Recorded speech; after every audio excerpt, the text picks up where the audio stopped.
है। जब तक प्राणी को सत्संग नहीं मिलता, ये कोई भी कार्य कर रहा है उसी को उत्तम मानता है। कोई कसाई का काम करता है उसको भी श्रेष्ठ मान रहा है, क्योंकि उसने दादा परदादा यही काम करते देख।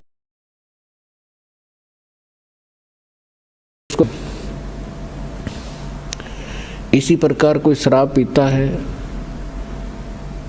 तो शराब पीने वाले को भी बुरा नहीं लगता, क्योंकि उसके साथी सभी उसी कार्य को सहर्ष कर रहे होते हैं।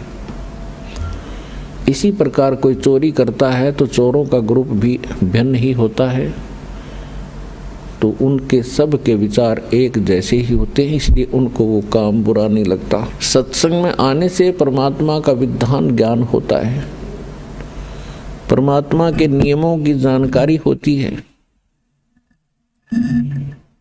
और फिर इसको पता चलता है कि जो कार्य मैं कर रहा था वो कहाँ तक उचित थे।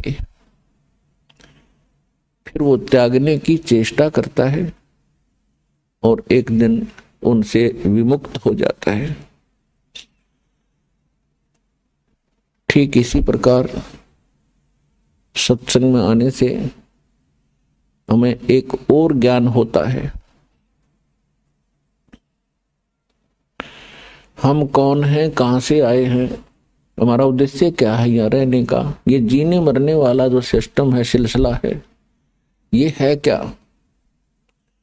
आज हम कितना अच्छी तरह अपने बच्चों में, अपने रिश्तेदारों में, भाई बहनों के साथ प्यार से रह रहे हैं। इनमें कितना मोह है, इन्हीं के लिए दिन रात हम प्रयत्न करते रहते हैं। सारा दिन कमाते हैं, रात को भी नहीं सो पाते हैं और टाइम भी करते हैं, और फिर पता नहीं हम रहें या ना रहें, हमारे साथ जो बच्चे भाई बहन माता पिता हैं हमारे साथ है, वो कभी भी जा सकते हैं। फिर हम क्या करते हैं, रोते हैं, बिलखते हैं, उनको याद करते हैं। तो ये बहुत बुरी बात है। हम कितना अच्छी तरह यहाँ रह रहे हैं, फिर मृत्यु होती है, कितना घिनौना कर्म है ये। और फिर भी हम इससे मुक्ति का प्रयत्न नहीं करते, तो हम पत्थर हैं, इंसान नहीं है। अभी तक तो हमें पता ही नहीं चला था कि इसका कोई विकल्प है, इसका एंड भी है। अब परमात्मा ने अपना विधान स्वयं आकर बता दिया। जिसको सूक्ष्म वेद कहते हैं, जिसको तत्व ज्ञान कहते हैं, वो परमात्मा ही बता सकता है। उस परमेश्वर ने स्वयं आकर बता दिया है कि ये लोक ठीक नहीं है, यहाँ का भगवान ये परमात्मा नहीं है। परमात्मा का अर्थ होता है श्रेष्ठ आत्मा। यहाँ का जो मालिक है ये परमात्मा नहीं है। परमात्मा उसे कहते हैं जो कभी किसी को दुख ना दे, केवल सुख ही दे। और भगवान कहते हैं जो भोग्य पदार्थ प्रदान करे। तो परमात्मा तो एक ही है। बाकी कसाई भी भगवान होता, अपने बकरों के लिए उनको खूब सुविधा देता है, चारा चराता है, पानी की व्यवस्था करता है, झोंपड़ी सेट डालकर गर्मी सर्दी से बचाता है। वो उनका भगवान है, लेकिन वो परमात्मा नहीं है, वो श्रेष्ठ आत्मा नहीं है। श्रीमद् भगवत गीता अध्याय नंबर 15 के श्लोक 16 और 17 में 3 पुरुष 3 प्रभु बताए। एक सरपुरुष ये स्वयं है, यहाँ का जो मालिक है ब्रह्म है, जिसको काल भी कहते हैं, जिसे ज्योत स्वरूपी निरंजन भी कहते हैं, जो 21 ब्रह्मांड का स्वामी है, प्रभु है, मालिक है। और अक्षर पुरुष है, वो 7 शंख ब्रह्मांड का स्वामी है। और ये दोनों नासवान हैं, इनके अंतर्गत जितने प्राणी हैं उनकी जन्म और मृत्यु सदा बनी रहेगी। गीता अध्याय नंबर 15 के श्लोक 17 में स्पष्ट किया है कि उत्तम पुरुष है तो अन्य परमात्मा इति उदाहरते है, ये लोकतरम आविश्य विवर्ती अवैश्वर है। इसमें यह स्पष्ट किया है कि उत्तम पुरुष, श्रेष्ठ परमात्मा, श्रेष्ठ प्रभु, वो तो कोई इन दोनों से अन्य है। और परमात्मा इति उदाहरते हैं, जिसको परमात्मा कहते हैं, वो परमात्मा है। वो दुख नहीं देता, वो सुख ही सुख देता है। वो सुख का सागर है। सुख सागर का अर्थ है कि जहां सुख का एंड ना हो, समाप्त ना हो। और वही तीनों लोकों में प्रवेश करके सबका धारण पोषण करता है। तो यहां सतलोक आश्रम बरवाला जिला हिसार के अंदर उस परमात्मा की जानकारी दी जाती है और उसको प्राप्त करने की विधि बताई जाती है। वो परमात्मा, उस परमात्मा की शरण में आने से कबीर भगवान है, वो कबीर परमात्मा है, वो वास्तव में भगवान है, वास्तव में परमात्मा है। और उसकी शरण में आने के उपरांत आपको यहां भी सुख देगा, क्योंकि वो सुख सागर है, वो परमात्मा है, दुख नहीं देता। यदि हम कोई कष्ट उठाते हैं तो अपनी कमजोरी के कारण, मर्यादा भंग करके हम अपना कोई हानि कर लेते हैं। नहीं, परमात्मा की शरण में आने के बाद आपको रोज नए सुख होंगे, आपके सब कष्ट निवारण होंगे और अंत में आपको वो स्थान प्राप्त होगा जहां फिर कभी जन्म मृत्यु नहीं होती। इसको सतलोक कहते हैं, सचखंड कहते हैं। वहां आपकी ऐसे ही परिवार होगा, फिर वो कभी मृत्यु में नहीं आएंगे। वहां विकार नहीं है, राग द्वेष नहीं है, वहां केवल सुख ही सुख है। वहां आप पहले रहते थे, वहां आपको बहुत सुख था, उस सुख को छोड़कर आप गफलत करके यहां आ गए इस गंदे लोक में। अब आपको वो सुख याद आते हैं कि काम ना करूं और सारी वस्तु मिल जाए। सबकी नीति ये है कि काम करना ना पड़े, सारी सुविधाएं उपलब्ध हो, बड़ी कोठी हो, कार हो, घूमन फिरने खूब बाग बगीचे हो, फवारे लगे हो। तो यहां तो वो हो ही नहीं सकता। यहां चाहे पूरी पृथ्वी का राजा बन जा, उसने भी काम करना पड़ेगा। तो ये कहां था? सतलोक के अंदर है। वहां खूब सुविधाएं हैं, कुछ काम नहीं, भरे भंडारे भगवान के। अब जैसे आप यहां आते हो सतलोक आश्रम बरवाला के अंदर, यहां आपको बना बनाया भोजन मिलता है, बिछे बिछाए मैट मिलते हैं, सारी सुविधाएं हैं। आपको काम क्या है? खाओ पियो, अपना भक्ति करो, चर्चा करो परमात्मा की। कितना आनंद से दिन व्यतीत हो जाते हैं। तो इसी प्रकार ये एक रिहर्सल है उस सतलोक की। लेकिन वो जो सुख है वो तो यहां ना दिया जा सकता है और ना बताया जा सकता है। वो तो वहां जाने से ही आपको पता चलेगा। ये एक केवल उसकी थोड़ी सी नकल है। तो वहां जाने के बाद आपकी ना कभी मृत्यु होगी, ना कोई काया कष्ट होगा। इसलिए परमात्मा के चरणों में आकर के आपको एक विशेष ज्ञान होगा कि हम जो काम कर रहे हैं, जो संपत्ति जोड़ने की हम चेष्टा कर रहे हैं, इसमें हम रहेंगे कितने दिन। तो उसके लिए विकल्प है कि परमात्मा के चरणों में लगो, भक्ति करो। बुराइयों से दूर होना पड़ेगा आपको। तम्बाकू, कोई भी नशीली वस्तु है, सब त्यागनी पड़ेंगी। और चोरी जारी, ठगी, रिश्वतखोरी, ये भूल कर भी नहीं करना, क्योंकि इसका अकाउंट परमात्मा के दरबार में अलग से रहता है। सत्संग में बताया जाता है, मानुष जन्म पाय कर जो नहीं रटे हरि नाम, जैसे कुआं जल बिना बनवाया क्या काम। मानुष जन्म दुर्लभ है, ये मिले न बारंबार। तरवर से पत्ता टूट गिरे, वो बोर न लगता डर। साथी हमारे चले गए, हम भी चालन हार। कोई कागज में बाकी रह रही, तात लगी है वार। पृथ्वी पति चकवे गए, जिनके चक्र चलंत। रावण सरीखे कौन गिने, ऐसे गए अनंत। सर्व सोने की लंका थी, वो रावण से रणधीरम। एक पलक में राज बिराजी, जम के पड़े जंजीरम। मन तो सुख के सागर बसरे, भाई और न ऐसा यसरे।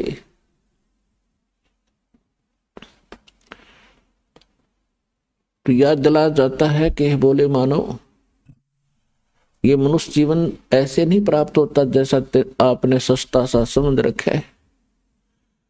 ना जाने कितने अन्य प्राणियों के जन्मों को भोग गए, महाकष्ट उठा के एक सु अवसर प्राप्त होता मानव का। और मानव शरीर के अंदर हम क्या करते हैं, बस संतान हो जा भगवान, अच्छी कोठी बंगले हो जा, फिर इनका विवाह हो जावे और फिर इनके संतान हो जाए, फिर हम बेशक मर जावे, बस इतना ही काम था। इसका एक विशेष कार्य है। ये कर्म जो आप कर रहे थे बगैर भक्ति के, ये तो पशु पक्षी भी आपसे अच्छी जिम्मेदारी से करते। लेकिन केवल यही काम मनुष्य का नहीं, इसके पैरेलल एक काम और है जो सत्संग में आने से ज्ञान होता है। अपने आत्माओं जैसे ये नकली संत भी सत्संग करते हैं, मिलता जुलता ज्ञान भी लगभग बता देते हैं कि भक्ति करो नहीं तो दुख हो जाएगा, लेकिन उनके पास समाधान नहीं है। तो वो सत्संग सुनना या ना सुनना बराबर है। अब जैसे किसी ने बता दिया कि आपको ये बीमारी है, आपको भी पता लग गया, बताने वाले ने बता दिया, तो समाधान उसके पास है नहीं, तो क्या यूज हुआ ये बताने का कि आपको ये रोग है। तो जो डॉक्टर होगा वो बीमारी भी बताओगा, उपचार भी करेगा। तो आज तक या तो स्वयं परमात्मा आए थे जो कंप्लीट कोर्स लिए थे, और उन्होंने कुछ महापुरुषों को ये ज्ञान भी दिया था, नाम भी दिया था, समाधान भी दिया था, लेकिन उन महापुरुषों को मना कर दिया था कि अभी इस वास्तविक भक्ति विधि को और इस तत्व ज्ञान को, मूल ज्ञान को अभी सार्वजनिक नहीं करना। क्यों नहीं करना? तो धर्मदास नाम के एक बड़े महापुरुष हुए थे, परमात्मा उनको आकर मिले थे जैसा भगवान की लीला में लिखा है। तो धर्मदास जी ने पूछा था, प्रभु आपने मुझे सारी कहानी सुना दी और परमात्मा वो स्थान दिखा दिया जहां से हम गिरे थे इसे गंदे लोक में, और अब आपने मुझे सब मंत्र दे दिए, और परमात्मा अब आप मेरे बच्चों को या अन्य किसी व्यक्ति को ये नाम देने के लिए मना कर रहे हो, इसका कारण क्या है? आपका दास जानना चाहता है। तब तो परमात्मा ने कहा था, धर्मदास ये गंदा लोक है, यहाँ का भगवान बहुत निकम्मा है, ये परमात्मा नहीं है, ये छल कपट करके जीव को यहाँ फंसाई बैठे है, और ये जितने भी प्राणी इसके लोक में हैं ये सब अपनी गलती से बालकपन में यहाँ फंसे हैं। अब इनको इसने इतना मिसगाइड कर दिया है, इतना भ्रमित कर दिया है कि इनको समझाना मेरे लिए बड़ा दूबर हो गया है।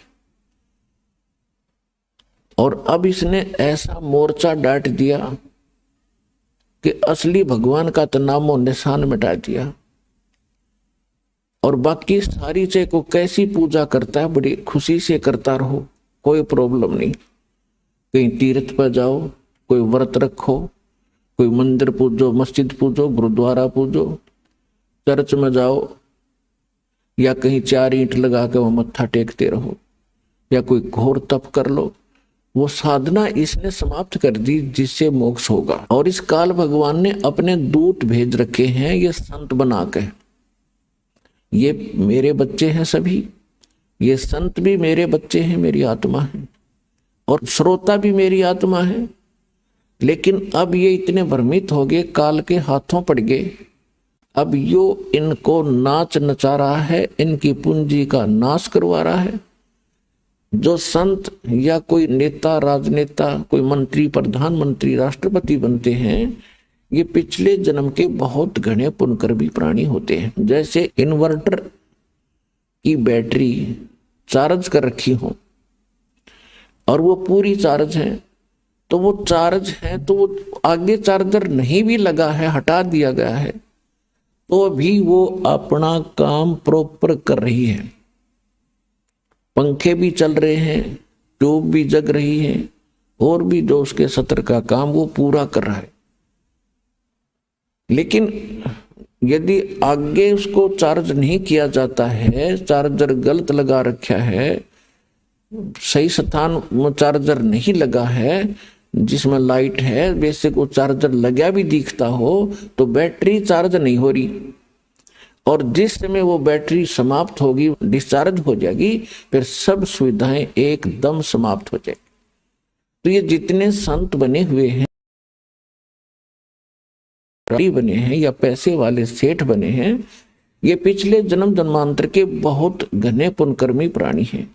और अब इनके पुण्यों का नाश करवा रहा है ये काल।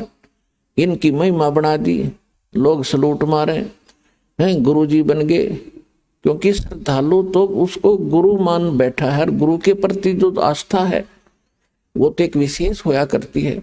लेकिन एक यदि कोई व्यक्ति गधे के ऊपर आस्था लगा ले कि या गाय हर बाल्टी भरेगी दूध की, वो तो मूत की तो भर सके है, दूध की नहीं उसके पास।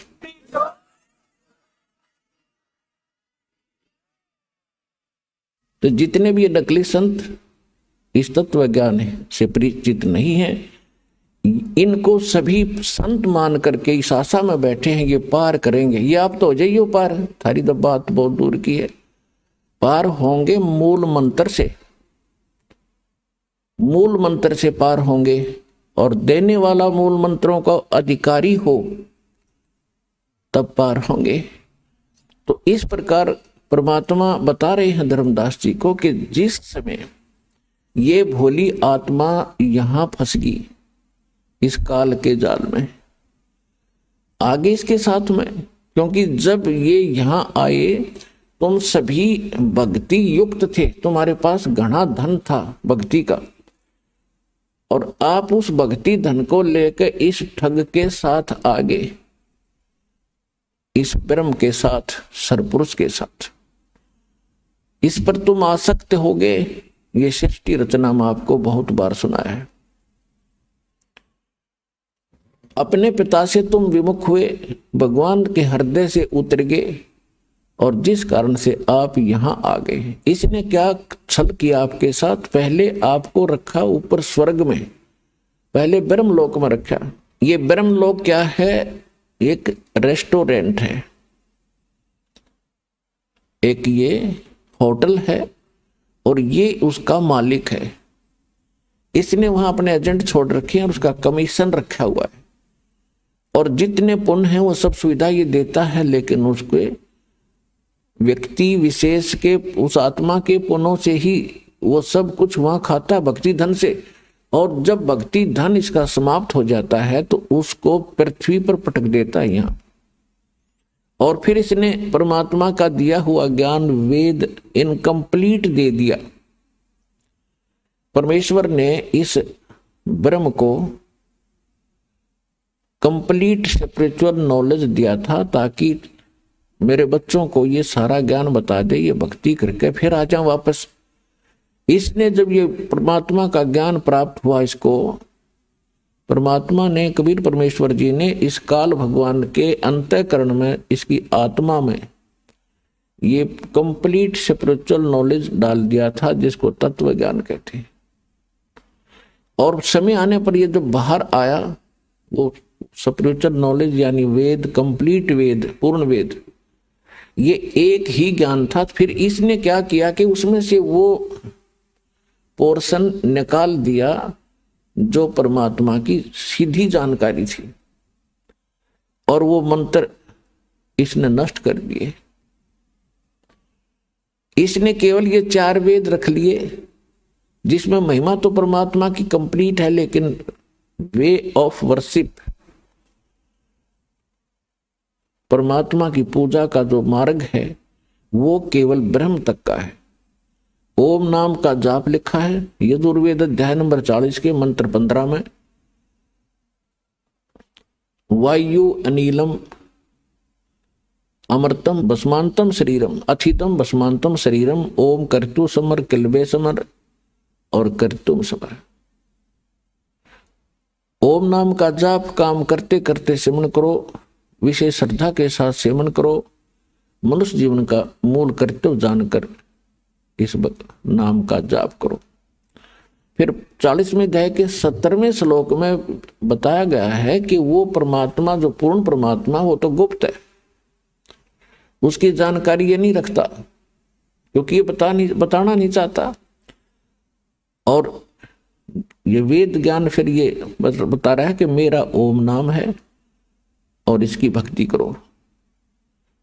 यही ज्ञान चारों वेदों वाला निष्कर्ष श्रीमद् भगवत गीता के अंदर ज्ञान है। 8वें अध्याय के 13वें श्लोक में इसमें भी स्पष्ट किया है कि ओम इति एकाक्षरम ब्रह्म व्यवहारण माम अनुसमरण ये परियाति तजन देहम सयाति परमाम गतिम। मुझ ब्रह्म का केवल एक ओम मंत्र है, उच्चारण करके सिमरन करता हुआ जो शरीर छोड़कर जाता है, ओम से मिलने वाली जो गति है वो परम गति इससे हो जाएगी। वो क्या है? ओम नाम का जाप ब्रह्म का है, ब्रह्म के पुजारी ब्रह्म लोक में जाते हैं। 8वें अध्याय के 16वें श्लोक में स्पष्ट किया है कि ब्रह्म लोक में गए हुए प्राणी भी फिर जन्म मृत्यु में आते हैं। इसलिए गीता ज्ञानदाता ने 18वें अध्याय के 62वें श्लोक में कहा है कि अर्जुन तू सर्वभाव से उस परमेश्वर की शरण में जा, उसकी कृपा से तू परम शांति को और सनातन परम धाम को प्राप्त होगा। यजुर्वेद अध्याय नंबर 5 के मंत्र 32 में उसमें स्पष्ट किया है कि उसी कसी, मूल संस्कृत है, उसी कसी कबीर अंगारी असी बंभारी असी शवर ज्योति रत धामासी। कबीर उसी कसी का अर्थ है जो पूर्ण शांतिदायक है, जो परम शांति देने वाला है। कबीर अंगारी असी वो पापों का नाशक, पाप नाशक शब्द, पापों का नाश करने वाला, पापों का शत्रु वो कबीर देव है, कबीर परमेश्वर है। बंभारी असी बंधनों का शत्रु, अरि माने शत्रु, बंबर माने बंधन। तो कर्मों के बंधन से हम यहाँ जकड़े पड़े हैं और कर्म के बंधन को केवल कबीर परमात्मा ही काट सकता है। और वो कहाँ रहता है? वो सतलोक में रहता है। अब गीता अध्याय नंबर 15 के श्लोक 17 में जो स्पष्ट किया है कि वो गीता ज्ञानदाता जो कह रहा है 18वें अध्याय के 62वें श्लोक में कि उसकी शरण में जा, उस परमेश्वर की शरण में जा, उसकी कृपा से तू परम शांति को, सनातन परम धाम को प्राप्त होगा। तो वो परमात्मा वो है जो गीता अध्याय नंबर 15 के श्लोक 17 में बताया है कि उत्तम पुरुष है तू अन्य परमात्मा इति उदाहरत है, यह लोकतर्यम आविष्य विभ्रति अवैश्वर है। गीता अध्याय नंबर 7 के श्लोक 29 में गीता ज्ञानदाता कह रहा है अर्जुन को कि जो मेरे ज्ञान को आश्रय कर लेगा, वो क्या बताना चाहता है? 4थे अध्याय के गीता में 32 और 34 श्लोक का निष्कर्ष है कि परमात्मा स्वयं आकर के विस्तार के साथ यज्ञों यानी धार्मिक अनुष्ठानों की जानकारी स्वयं देते हैं और उसको तत्व ज्ञान कहते हैं। वो अपने मुख कमल से बोलते हैं। वो सच्चिदानंद घन ब्रह्म की वाणी जो है वो तत्व ज्ञान होता है। चौथे अध्याय के 34वें श्लोक में ये स्पष्ट करता है कि मैं उससे परिचित नहीं हूं, उसके लिए तू तत्वदर्शी संतों की खोज कर और उनको दंडवत प्रणाम करने से, कपट छोड़कर उनकी सेवा करने से वो तत्वदर्शी संत तुझे उस तत्व ज्ञान का उपदेश करेंगे। और 7वें अध्याय के 29वें श्लोक में अब ये कह रहा है कि मेरे इस ज्ञान को जो धारण कर लेगा, स्वीकार कर लेगा, इसके आधार से जो मेरे ज्ञान को आश्रय कर लेता है तो फिर उसको तत्वदर्शी संत मिल जाते हैं खोज करने पर। तो वो व्यक्ति जरा और मरण से, जरामीन वृद्धावस्था का दुख और मरण माने मृत्यु के कष्ट से छूटने का ही प्रयत्न करते हैं। जिनको तत्व ज्ञान हो जाता है, तत्वदर्शी संत मिल जाते हैं, फिर उनकी आस्था इस गंदे लोक से हट जाती है। यहाँ की इच्छाओं से वो मन हटा लेता है और वो फिर क्या करता है, वो जरा और मरण से छूटने के लिए ही प्रयत्न करते हैं। तो वो क्यों करते हैं? क्योंकि वे संपूर्ण अध्यात्म से और सभी कर्मों से और उस तत्व ब्रह्म से परिचित हो जाते हैं। तत्व ब्रह्म, ब्रह्म माने भगवान, लेकिन ये जो ब्रह्म है यहाँ का ये सर ब्रह्म है, सर पुरुष है, और वो परम अक्षर ब्रह्म है, वो अविनाशी परमात्मा है। तो अर्जुन ने गीता अध्याय नंबर 1 में प्रश्न किया, 8वें अध्याय के 1 में प्रश्न किया मंत्र में कि किम तत्ब्रह्म और किम अध्यात्म किम कर्म पुरुषोत्तम। वो तत्ब्रह्म क्या है भाई, जिसको जानने के बाद व्यक्ति यहाँ की कोई इच्छा नहीं रखता और केवल जरा और मरण से छूटने का ही प्रयत्न करता है। वो किम तत्ब्रह्म, वो तत्ब्रह्म क्या है और क्या कर्म है और अध्यात्म किसे कहते हैं। गीता ज्ञानदाता ने 8वें अध्याय के 3रे श्लोक में कहा कि वो परम अक्षर ब्रह्म है। वो परम अक्षर ब्रह्म है, ये स्वयं ब्रह्म है और वो परम अक्षर ब्रह्म है, उसको सच्चिदानंद घन ब्रह्म भी कहते हैं। तो इस प्रकार हमें ज्ञान हुआ कि और परमात्मा है जो हमें सुख देता है। तो धर्मदास जी को परमात्मा बता रहे हैं कि सबसे जब ये दुखी हुए, क्योंकि स्वर्ग में तो इनको मिलता जुलता सा सुख लग गया सतलोक का, जब आप यहां आए तो सतलोक से जब नीचे आए तो ब्रह्मलोक में मिलता जुलता सा तुम्हें राहत मिल रही थी। और जब तुम्हारी पूंजी समाप्त होगी, तुम होगे कंगाल, तो पटक दिए पृथ्वी पर कि फिर धन जोड़ो और फिर आओ यहां पर, फिर तुम्हें कुछ समय सुख मिलेगा। अब ये स्वर्ग और ये महास्वर्ग जिसको ब्रह्मलोक कहते हैं उसको महास्वर्ग कहते हैं। ये तो ऐसे हैं जैसे रेस्टोरेंट होते हैं, जैसे हरियाणा, पंजाब, राजस्थान, उत्तर प्रदेश, मध्य प्रदेश आदि इन राज्यों में गर्मियों के मौसम में बहुत गर्मी पड़ती है। और दो सेठ साहूकार कुछ व्यक्ति जिनके पास घना धन हो जा, वो क्या करते हैं, जब इधर चले जाते हैं कुल्लू, मनाली, शिमला के अंदर गर्मियों का समय व्यतीत करने के लिए। वहां ठंडा क्षेत्र है तो वहां क्या करते हैं, एक होटल में कमरा किराए पर लेते हैं, सारा उस होटल में खाना खाते हैं। तो वहां उनको जो पूंजी ले जाते हैं 50-60 हजार रुपए, तो वो उनकी पूंजी वहां खत्म हो रही है, वो सुख अवश्य प्राप्त कर रहे हैं।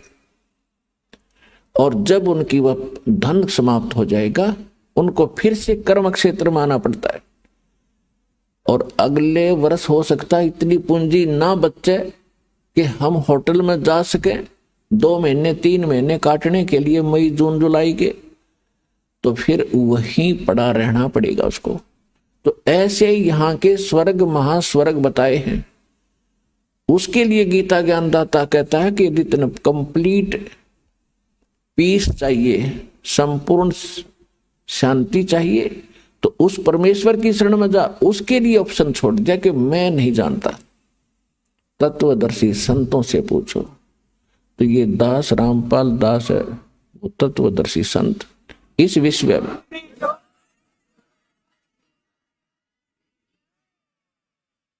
इसको बड़ाई ना समझना, सच्चाई समझना, और इसको प्राप्त करके अपना कल्याण कराओ बच्चों। बहुत योग्य हो गया, अपने यहां भटकते हैं। तो परमात्मा क्या कहते हैं कि जब मैंने इनको देखा, पता तो था मुझे कि इनकी दुर्गति तो होगी, ये चल तो पड़े यहां से छोड़कर मुझे, लेकिन कहते हैं बच्चे गलती कर देते हैं, माता पिता फिर भी पीछे पीछे फिरते हैं। तो वो कबीर परमेश्वर जो है, ये हमारा वो मालिक है, परमात्मा है, जिसमें ये सर्व गुण है। तुमेव माता च पिता तुमेव बंधु च सखा तुमेव विद्या च द्रविणम तुमेव सर्व मम देव देव। ये वो परमात्मा है जो हमारा सच्चा माता पिता है, क्योंकि उत्पत्ति करता यही है, हमारी माता भी यही है, पालन करने वाला पिता भी यही है, एक सच्चा साथी बंधु मित्र भाई यही है। हमारा आज कितना अच्छा भाई हो, कितने अच्छे माता पिता और बहन हो, हम आज मृत्यु को प्राप्त हो जाते हैं तो हमें वो यहीं थोड़ा बहुत सारा दे सके। जब यहां से गए तो अकेले गए, तो वो परमात्मा यहां भी भाई है, यहां भी पिता है, और यहां से जाएंगे तो भी वो हमारा साथी है। तो उसको छोड़कर हम दुखी हो गए, उसको प्राप्ति का मार्ग हमें मिला नहीं, और जिस कारण से हम प्रयत्नशील भी रहे, लेकिन परमात्मा से मिलने वाली राहत से हम वंचित ही रहे। अब देखियो आपको कैसे सुख होगा। तो परमात्मा ने कहा कि धर्मदास, जब मैंने देखा कि ये घने दुखी हो गए, मुझसे देखा नहीं गया, तो परमेश्वर कबीर जी अपना रूप बदल कर अपने पुत्र जोगजीत का रूप बनाकर इस काल के प्रथम पड़ाव पर आकर खड़े हो गए। ऊपर से प्रथम जो पड़ाव है इसका, वह तपतशिला है। एक बहुत बड़ी पत्थर की टुकड़ी है, वो अपने आप सौजलित रहती है, प्रज्वलित रहती है।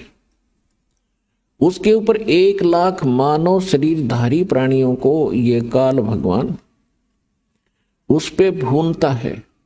ये शरीर यहां रह जाता है, इसके अंदर एक और शरीर है, एक और बॉडी है, जिसको सूक्ष्म शरीर कहते हैं। जैसे बादाम के ऊपर एक छिलका होता है और गिरी खांड की अंदर होती है, ऐसे ही समझ लेना। तो इस सूक्ष्म शरीर के अंदर जीव मरता नहीं, लेकिन कष्ट बहुत होता है। 1,00,000 मानव शरीरधारियों को वहां डाल देता है। वो बॉडी ऐसा ही रहता है जैसा हमारा शरीर है, एज इट इज चेहरा एज इट इज रहेगा। ये ऊपर का कवर यहां रह जाएगा, ये जो स्थूल शरीर है। जैसे सर्प कांचली छोड़ जाता है, तो वो कांचली सर्प नहीं है, सर्प उससे अलग है।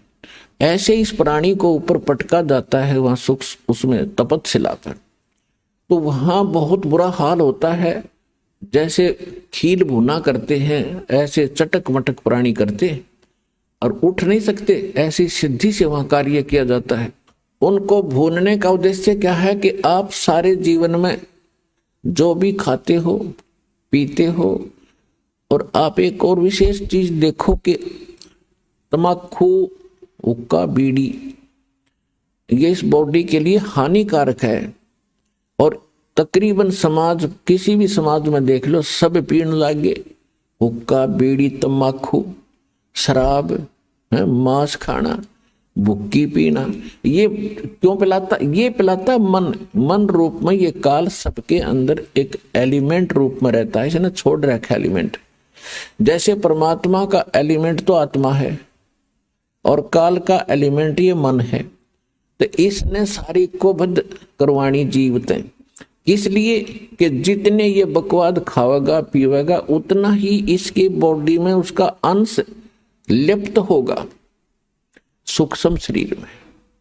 तो उसके बाद फिर वो जो का तो ऊपर जाकर जब उसको भूना जाता है, जिसने घना हुक्का पी रखा है, घनी शराब पी रखी है, वो देर तक वहां भूना जाता है कि उसमें अच्छा माल होता है इस काल का। तो वहां सबको इसलिए डाला जाता है कि जो सारे जीवन में इसने जो खाया पिया, कुछ तो बॉडी शरीर सुख स्थूल शरीर इससे ठीक रहा, शेष उसके अंदर जम जाता है और वो इतने गर्मी के बिना छूटता नहीं। वहां इनको तड़फाया जाता है, हाहाकार मच जाती है, अचेत हो जाते हैं कुछ देर के बाद, और फिर उसका समय निर्धारित है, उसके बाद उनको वहां से उठा दिया जाता है और वो जो गंध है उसका सारा नीचे चला जाता है अलग से उसके पात्र में। और ये प्राणी अपने आकर के फिर धर्मराज के दरबार में आते हैं, फिर अपने कर्मानुसार कोई पशु बनो, पक्षी बनो, मनुष्य बनो या राजा बनो, जाओ, उसका काम पूरा हुआ। तो परमात्मा कहते हैं जहां ये तपस्या पर भूनने जा रहे थे प्राणी धर्मदास में, वहां आके खड़ा हो गया। इनका बुरा हाल हो रहा था, रो रहे थे। कहीं पर तो एक परिवार के दो दो सदस्य वही भूनने जा रहे थे, वहां उनके गुरु भी साथ पिटक वहीं पर भूनने जा रहे थे, ऋषि महर्षि भी वहां पर भूनने जा रहे थे। और जब मैं वहां जाकर खड़ा हुआ, एकदम उस तपस्या की जो तपत थी, जलन थी, वो एकदम शांत होगी। टुकड़ी तो गर्म जो की तू है, लपटें निकल रही हैं आग की, लेकिन उन प्राणियों को मेरी शक्ति से उस आग का कोई असर नहीं हो रहा था। तो जब उनका वो पीड़ा खत्म हुई तो एकदम बैठे शांत होकर मुझे देखा, तो परमात्मा के उस शीतल चंद्रमा जैसे शीतल चेहरे को देखकर वो सभी ये समझ गए कि शायद ये भगवान है। तो उन्होंने कहा कि हे परमात्मा, हम यहां पर कौन से कर्म का दंड भोग रहे हैं?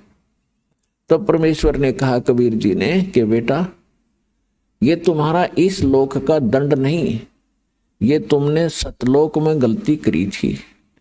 अपने मूल स्थान को छोड़कर, उस सर्व सुख दायी स्थान को छोड़कर भरी थाली का ठोकर मार कर तुम यहां आए हो इस काल के साथ। परमात्मा ने उनको कुछ ही समय में सारी सृष्टि रचना बताई सुनाई। तो सभी को वहां तो तुरंत समझ में आ गई, क्योंकि यहां तो अफलातून पाक रहे हम। एक छोटा सा कोई जॉब हो जा, अधिकारी बन जावे, छोटी सी कोई 10-20 एकड़ जमीन हो जाए, हम सुनते ही नहीं किसी की, अखनौ किसी ने देखा। वहां तो सारा सपट दिख रहा था कि जिस धन को अपना मान रहे थे, जिस घर को अपना मान रहे थे, जिस परिवार को अपना मान रहे थे, वो हमारे साथ नहीं आया। तो वहां तक अकल ठिकाने आ गई थी उनकी। और यहाँ अकल ठिकाने लाने के लिए इतने सत्संग करने पड़ते हैं, इतने प्रमाण देने पड़ते हैं कि तुम गलत स्थान पर पड़े हो, ये लोग तुम्हारा नहीं है, तुम्हारे साथ धोखा हो रहा। और तब भी शीघ्र सी ठिकाने अकल नहीं आती, क्योंकि हमारे ऊपर प्रेशर इतना है।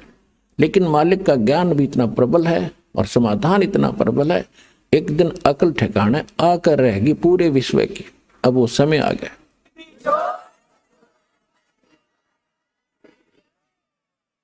तो सभी ने करबद्ध होकर कहा, परमात्मा हमें छुड़वा लो इस गंदे लोक से। तो परमेश्वर ने कहा कि भी ऐसे नहीं होगा। जिस समय आपको पृथ्वी लोक पर मानव शरीर प्राप्त हो, स्त्री या पुरुष का, और वहां मेरा कोई भूला भटका कोई संत तुझे मिल जा, इस मेरे इस ज्ञान को बताने वाला जो मैं तुम्हें बता रहा हूं, ये याद रखना। उसकी शरण में चले जाना, वो जो विधि बताओगा भक्ति की, वो भक्ति करना बेटा। फिर तुम्हें वहां भी सुखी करूंगा और फिर तुम इस तपस्या पर नहीं आओगे, बाईपास ले जाऊंगा, तुम वो भक्ति करना। तो वहां तो सभी हां भर रहे थे कि कान पकड़ते हैं भगवान, आज के बाद इस काल का नाम नहीं जाप करेंगे, हम इसने याद भी नहीं करेंगे, हम आपकी भक्ति करेंगे। हमने तो भगवान जान के और इस काल की पूजा की दाता। आज अकल खुली हमारी, और अब के मनुष्य जीवन मिलेगा तो हम वही भक्ति करेंगे जिससे आपकी प्राप्ति हो। तो परमात्मा ने कहा भाई ठीक है, याद रखना इस बात को बच्चों, भूलना नहीं। और तुम वहां ऋषि बैठे थे, जो गुरु बैठे थे, वो निराकार बताया करते थे ब्रह्म को। परमात्मा ने कहा कि ए मुनि जी, तुम कैसा मानते थे परमात्मा को? कि जी हमने तो ऐसा ही ज्ञान हुआ है कि वेदों में निराकार बताया गया है। वेद तो बड़े नीना, तुम्हें पता वेदों का सट्टे मारे तुमने। वेद तो साकार बताते हैं, तुम्हारा अनुभव निराकार बताता है कि खोजत खोजत थक गए, अंत कहा बेचून। बेचून माने निराकार। तुमने जो जिस विधि से भगवान पाने की चेष्टा की उससे परमात्मा नहीं मिल सकता, और इसलिए गलत प्रयत्न साधना करके तुमने अपना अनुभव गढ़ दिया कि भगवान निराकार, वो दिखता कोई नहीं, प्रकाश प्रकाश दिखता है, परमात्मा का प्रकाश ही देखा जाता है। अरे भले आदमी कोई कहे सूर्य तो निराकार है, सूर्य का प्रकाश देखा जा सकता है, अकल है ठिकाने तुम्हारी? सूर्य बिना फिर प्रकाश किसका? भगवान के बिना प्रकाश किसका देखा? तो कहने लगे जी हम तो बस इतनी पढ़ाई पढ़काए हैं, हमने तो निराकार मान रखा था। देखो वो आ रहा है सामने तुम्हारा निराकार भगवान, वो देखो। जब सबकी दृष्टि परमात्मा के संकेत की ओर गई तो ओछा माथा, काला शरीर, विकराल चेहरा, ये उसका वास्तविक रूप है। और उस रूप को यदि आप यहां देख ले तो कलेजा फट जा। जिसको तुम खोजने के लिए ऋषि महर्षि हजारों वर्ष तक ब्रह्म न पावेंगे, ब्रह्म न पा लो, थारा कलेजा फट जा, उसने देख लो। तक सारी उल्टी साधना की तुमने, सब ज्ञान गलत ज्ञान स्वयं ग्रहण किया और सारी जनता को भ्रमित कर दिया। वो आ रहा तुम्हारा भगवान, और तुम्हारे से निकले इस गंध को खाएगा वो। और अब तुम जाओ यहां से। परमात्मा ने अपनी शक्ति से उनको वहां से उड़ा दिया। अब काल का भोजन का समय हो गया था, क्योंकि उसने भी निर्धारित समय फिक्स कर रखा है कि इतने समय में ये भुन बांध कर चले जाएंगे यहां से, केवल वो माल शेष रह जाएगा, उनसे निकला हुआ गंध, वो उसका माल है। वो खाने के लिए आया तो देखा सामने एक व्यक्ति खड़ा है। अब उसने निकट आकर देखा, क्या देखा कि तो मेरा बड़ा भाई खड़ा है, जोगजीत खड़ा है। अब काल, जब वहां काल ने गलती की थी सतलोक में, ये सृष्टि रचना में आपको सुनाया हुआ है, यहां केवल एक हिंट देकर आज सत्संग का विषय दूसरा रखना है। तो वहां सतलोक से जब इसको निकाला था 21 ब्रह्मांड समेत, तो परमात्मा इसी रूप में गए थे, जोगजीत रूप में। तो जब जोगजीत रूप में उसने देखा कि ये परमात्मा के निकट मेरा भाई है, उनके साथ रहता है ज्यादा, और उसका संदेश वही लेकर आता है, कोई आज्ञा क्या है ये पूछता हूं पहले इससे। तो उस ज्योत निरंजन काल ने जोगजीत से कहा कि जोगजीत तू यहां क्यों आया?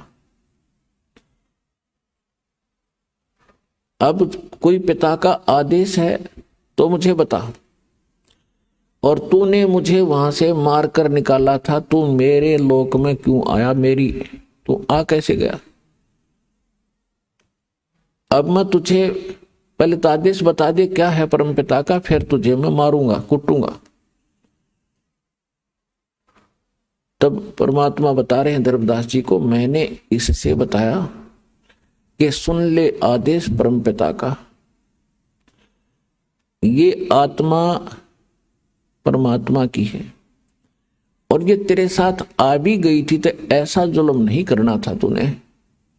अन्यायी, कोई गधा बना दिया, कोई गधी बना दी, कोई सूर बना दिया, कोई सूरी बना दी, कोई कुत्ते गधे की योनि भोग रहा है, कोई कष्ट से पीड़ित है, किसी को कैंसर है, किसी को टीबी है, किसी का हाहाकार मच रहा है, किसी की टांग कट गई, किसी का हाथ कट गया, ये जुल्म कर रखा तूने।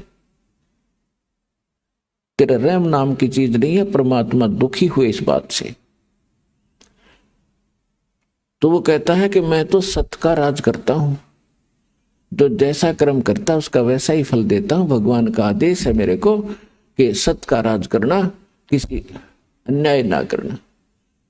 परमात्मा बोले कि मुझे मालूम है तू जैसा सत्य का राज करता है, ये मन रूप में तू खुद विद्वान है, सारे उल्टे काम कराता है आत्मा से, और जब आत्मा सजा भोगती है तू भाग जाता है। कबीर साहब कहते हैं, मन के मते ना चालिए, मन है पक्का दूत, ले डूबे दरिया में फिर जावे हाथ से छूट। करवा के कुकर्म आत्मा दंड भोग रही है, कोई गलती करवा देता है, इसकी पिटाई हो रही है, मन एक तरफ बैठ जाता, आत्मा रो रही होती, गधा बनवा के छोड़ देता, उल्टे काम करवा के। आप किसी को कहे भक्ति कर ले, मनु कहेगा ना आजा ताश खेल लाएंगे, छोड़ के दरा भक्ति में है। कोई कहे भाई भगवान का नाम, चलो सत्संग में ना टाइम नहीं है, और वहां बिछा के गली में बैठ जाएंगे ताश खेलने सारे दिन। इबका मार आन दे, इबका देखूंगा, सारा दिन धक्के खा के बकवास करे। तो ये मन करवाता है। और जब आत्मा जाग जाएगी, झांखे भी नहीं इन कर्मों को, तो आत्मा को यहाँ जगाया जाता है, इसका मूल ज्ञान बताया जाता है, ये कहाँ की रहने वाली है, वो स्थान याद कराया जाता है, ये सत्संग में याद कराया जाता है। तो सुन ले आदेश परमात्मा का। जोग जीत रूप में भगवान कह रहे हैं कि मैं नीचे जाऊंगा, सभी तेरे ब्रह्मांड सब लोक में जाऊंगा, नीचे के स्वर्ग लोकों में, ब्रह्मा विष्णु महेश की नगरी में, और पृथ्वी लोक पाताल लोक पर जाऊंगा। सब जीवों को बताऊंगा कि ये भगवान नहीं है जिसको तुम परमात्मा मान बैठे हो, ये वो परमात्मा नहीं है। और वो ज्ञान बताऊंगा, उस भगवान के चिन्ह बताऊंगा जिसका तूने नामो निशान मिटा दिया। मैं इसलिए आया हूं, आदेश है परमात्मा का। नीचे जाऊंगा, तेरी पोल खोलूंगा, तेरा भांडा फोड़ूंगा कि तू काल है, तेने जुल्म कर रखा है, इनके साथ सारी उल्ट साधना करवा के इनकी दुर्गति कर दी है। और ऐसा मंत्र दूंगा उनको कि वो जाप करके सीधे सतलोक आ जाएंगे, तेरे झंझट से छूटे। तब कहते हैं ये सुनकर काल इतना भयंकर हो गया धर्मदास कि मुझे मारने के लिए चढ़ा कि तेरे को अभी खत्म कर दूंगा, तो मेरी खेती उजाड़ेगा, मेरा बाग उजाड़ेगा। क्योंकि उसने तो हम इसलिए पैदा कर रखे हैं जैसे कसाई बकरे पालता है। पुण्यात्माओं, ये कोई डूम बाट के गीत नहीं है, रामपाल की दंत कथा नहीं है, ये गॉड गिवन स्टोरी है और रियल स्टोरी है।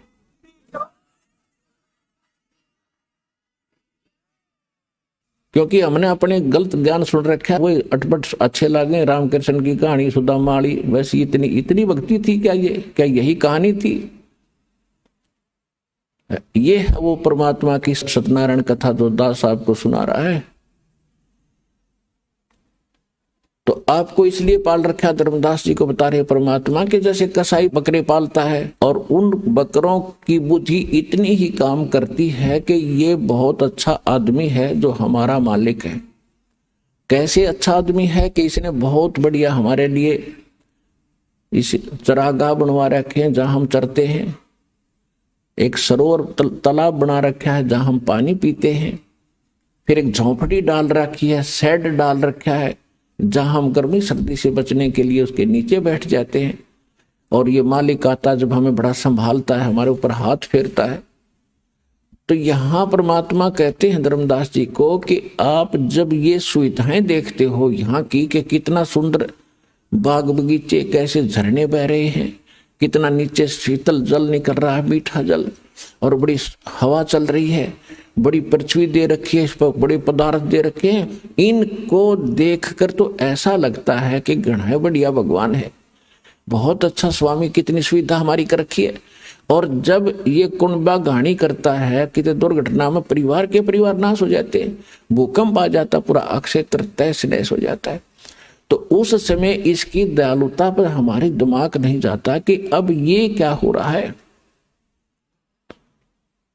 परमात्मा ने बताया कि जैसे कसाई जो बकरों को ये सुविधाएं देता है तो उनको ऐसा लगता है कि बहुत बड़ी आदमी, और जब वो उनके पास आता है तो उससे प्यार करते हैं वो कि हमारा नेक मालिक आ गया, और उसके पंजाड़ी ऊपर ने पैर उठा कर सीने से लगते हैं, उसको चाटते हैं उसके हाथों को। जब उनको वो छूता है, वो तो देख रहा है कि इसमें मांस कितना हो गया, कितने किलो का बिकेगा, और वो बकरा चाटता है प्यार में कि हमारा मालिक मालिक बहुत बढ़िया है। और जब भी उसको आवश्यकता होती है एक डंडा लेकर निकाल लेता कि चाहे बेटा मरो चाहे बेटी कटो, माँ कटो चाहे भाई और बहन कटो, वो ना देखता किसी ने। तो ये स्थिति समझ लेना धर्मदास इस काल कसाई में जहां आप रह रहे हो, इस गंदे लोग पे। लेकिन आपको कोई ये ज्ञान बताने वाला था नहीं, और परमात्मा बताने के लिए आए तो हम सुनने को तैयार नहीं थे, क्योंकि हमारे धर्म गुरुओं ने हमें मिसगाइड गढ़ा कर दिया कि कबीर जो है ये अशिक्षित है, ये क्या जाने धर्म ग्रंथों के बारे में, संस्कृत इसको आती नहीं। और हमारे धर्म गुरु संस्कृत नहीं बोला करते, हम उनके ऊपर कुर्बान थे कि ये विद्वान है, सचमुच कबीर तो एक धानक है, जुलाहा है, अशिक्षित है, ये क्या जाने वेदों और सदग्रंथ के बारे में।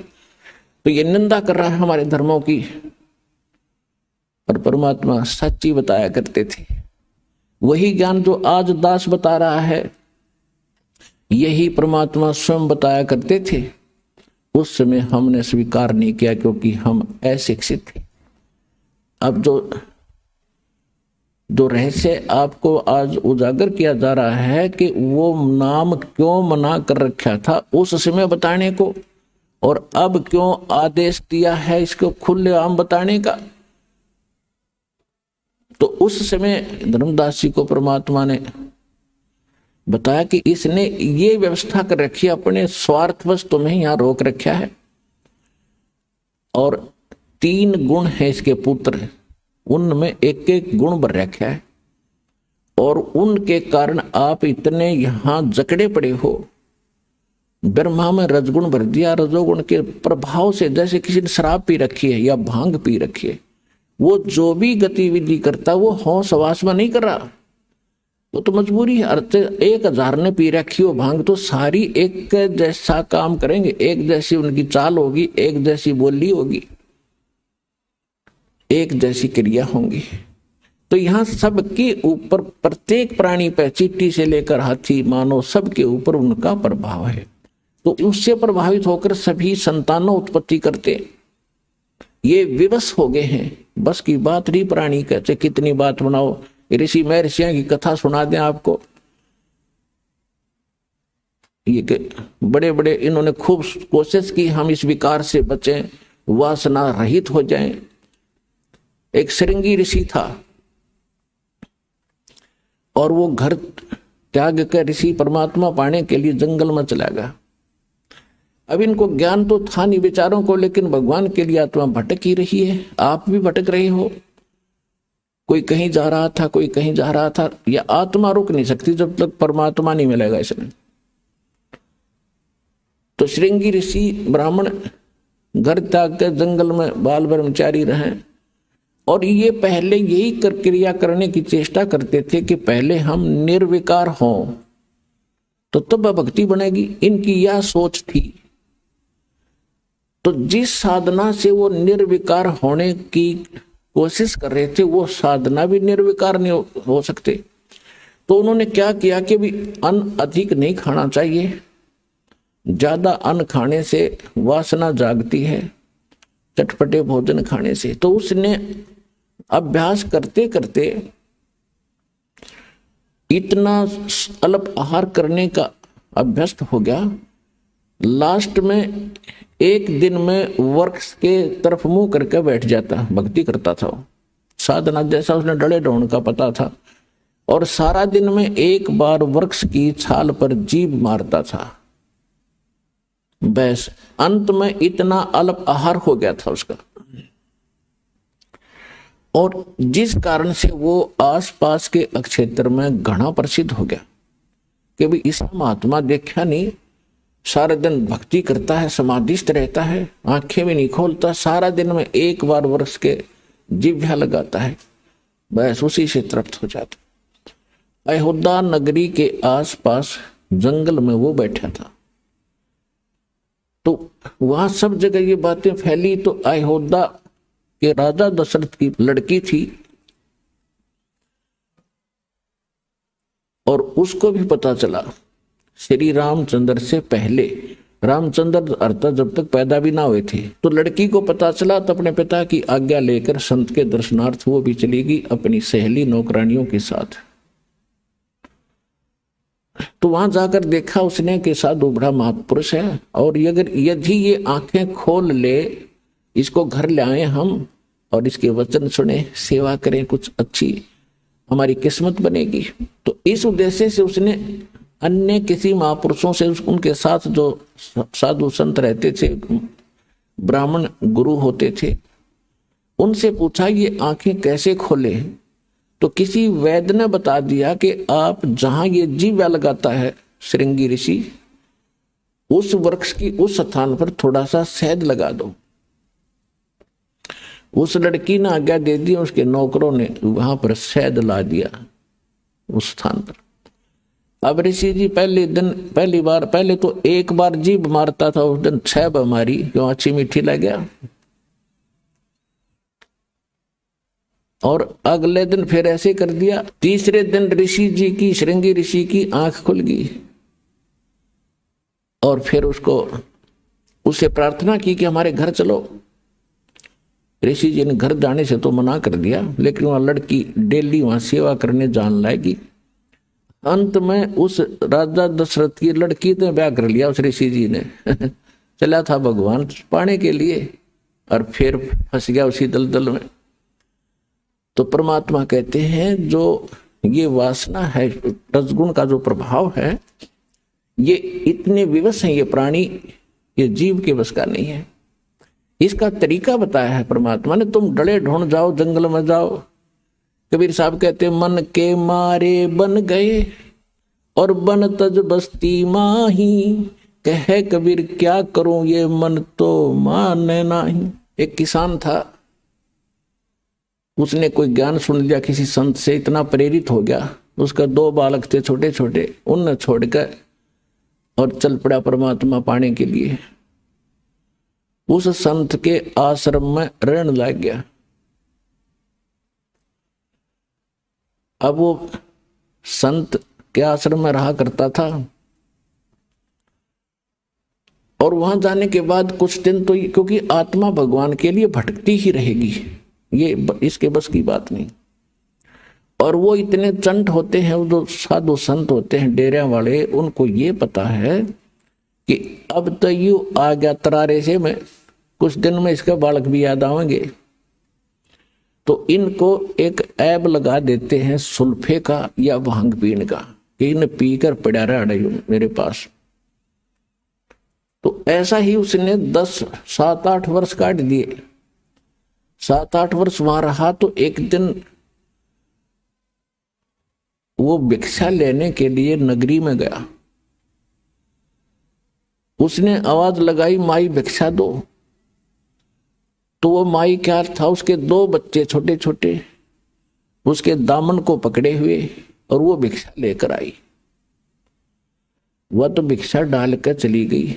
तो उसमें के प्रेरणा करी, काल ने, मन ने, उसके मन में आई रहे, अगर किसी के इतने छोटे छोटे बच्चे हों औरत के, और उसका पति घर पे ना हो, तो वह क्यों कर पाड़ा बेचारी।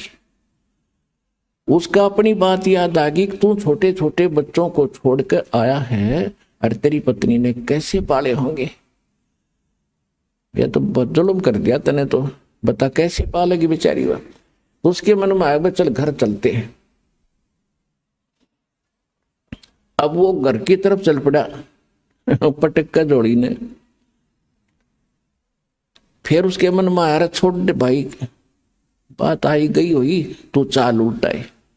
वापस चला, फिर आया, देख देखते लो उसमें के बिजली पड़े है, देख आऊंगा कैसे रह रहे हैं, मर गए, एक जीव है।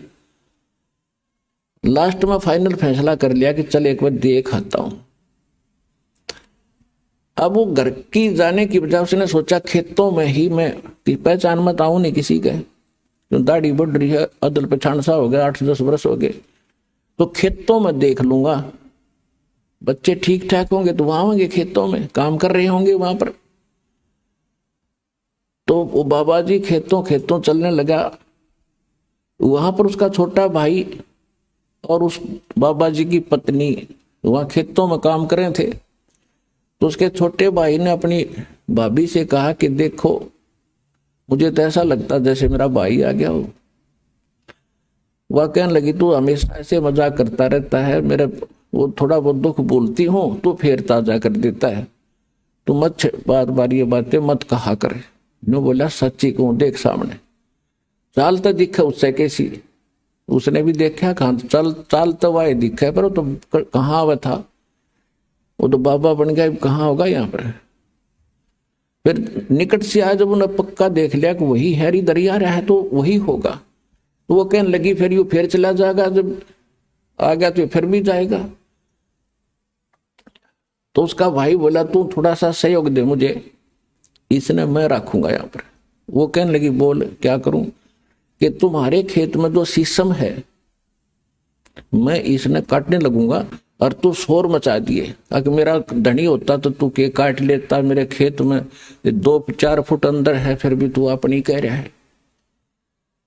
तो उसने ऐसा ही कर दिया ड्रामा, वो लेकर कुआड़िया लाग गया शीशम ने धीरे धीरे किता किता मारने, और वो लागी शोर मचाने कि तने मैं सदाई लूटी हूं, मेरा पति घर पे होता तो क्या तू आज ऐसा कर्म करता, देखो रे लोगों 10-5 फुट अंदर जगह मेरे खेत में हरनों का मेरी है, काटूंगा, मानता नहीं।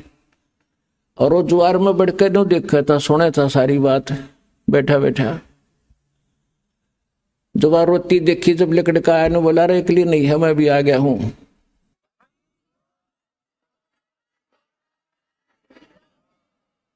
तो उसका भाई बोला भाई तू कौन, तीसरा तेली बीच में, चल हमारे घर की लड़ाई है बीच में नहीं बढ़ा करते। जो बोला इसकी शीशम वाला हूं मैं, शीशम वाला। बता गया था घर छोड़ के फिर शीशम वाला बन गया। नो बोला भाई वो तो कौन ही तू मेरा भाई, तेनो थोड़ा तेरे बुंडा शकल, तेरी शकल भी पिछाड़ में ना आती, भागड़े थे। तो वहां खेतों में कोई नाई था, किसी आड़ी के बाल काटना आ रहा था, वहां गया। नो बोला मेरे बाल काट फटाफट नाश हो गया बात का। बोला भाई क्या हो गया, बोला मैं फलाना हूं, मेरे भाई ने जुल्म कर रखा, देखो मेरी शीशम काटने लग रहा। और दूसरा आड़ी था, बोला मेरे पीछे काटिए पहले तो इससे के काट। सुबह हुआ बात या उसके काट कर मुंड कर दिया साफ। आया ने बोला देख ओए हो ना, हाँ बोला वो आजा। तो भाई सीने का लगा लिया और उड़े बैठ गया, भाई बन गया फिर घर बारी। तो परमात्मा कहते हैं मन के मारे बन गए और बन तज बस्ती मां, कहे कबीर मैं क्या करूं ये मन तो माने ना। ये मन मानने कैसे, जो हमारे शास्त्रों में लिखी विधि है, जो हमारे सदग्रंथों में प्रमाण है, जो भगवान ने आके बताया है, उस विधि से यो मन मानेगा। कैसे मानेगा, डेरे डंडे खुसर हो, ये खुसरे लहे नामोक्ष, धरु पर लाद भी पार हो गए, फिर गृहस्थी में क्या दोष। परमात्मा ने बताया है कि डेरे डंडे अपने घर पर रहो, भक्ति करो, जो विधिवत साधना है। यदि आप घर त्याग कर और ब्रह्मचारी रहकर ही मोक्ष मानते हो तो ये जड़ों का नंबर तो पहले आना चाहिए तुम्हारे से, वो तो सारे पार हो जाए। फिर इसका कहने का तात्पर्य ये नहीं है कि आप दुराचारी हो जाओ, आपने जो है संयमी रहना होता है। दुराचार बहुत बुरी चीज है, और ये भी नहीं कि खुसरे यानी हिजड़े पार ना हो। पुण्यात्माओं बात बिगड़ी पड़ी है सारी। देखो किसी कर्म संस्कार से वो खुसरे बन गए, हिजड़े बन गए, और हिजड़े बनने के लिए तेरे सी मेरे सी जंगला में धक्के खाया करते, रोटी छोड़ देते थे। उनका अगर अकल ठिकाने आ जाए तो वो तो जल्दी भक्ति करें, वो भक्ति वो भी कर सकते हैं, वो भी पार हो सकते हैं। और जो गृहस्थी है वो भी पार हो सकते हैं, क्योंकि भक्ति से ही बात बनेगी। वो चाहे ब्रह्मचारी रह के कर लियो और चाहे गृहस्थी रह के कर लियो, सच भक्ति और विधि से ही करनी पड़ेगी जो बता रखिए। कौन सी? नाम उठत नाम बैठत नाम सोवत जागबे, नाम खाते नाम पीत नाम सेती लागबे। किसान खेत में हल जोड़ रहा है या ट्रैक्टर से काम कर रहा है, हल से कर रहा है तो अपना मंत्र करता रहिए, क्यों मन तो बकवाद करनी है। ये तो हल बा रहा है तो कोई रागनी गा रहा है या फिल्मी गाने गुनगुना रहा है, तो उन बकवादों को छोड़कर मालिक की वाणी बोले, उस वाणी से और या सुमरण करता रहे, तो उस सुमरण के प्रभाव से जो बीज बोया जा रहा है और उससे जो फल आवेगा और उसको जो खावेगा, उसमें भी वो नेक विचार और भक्ति का अंश जाएगा, वो भी एक दिन भक्ति में लग जाएगा।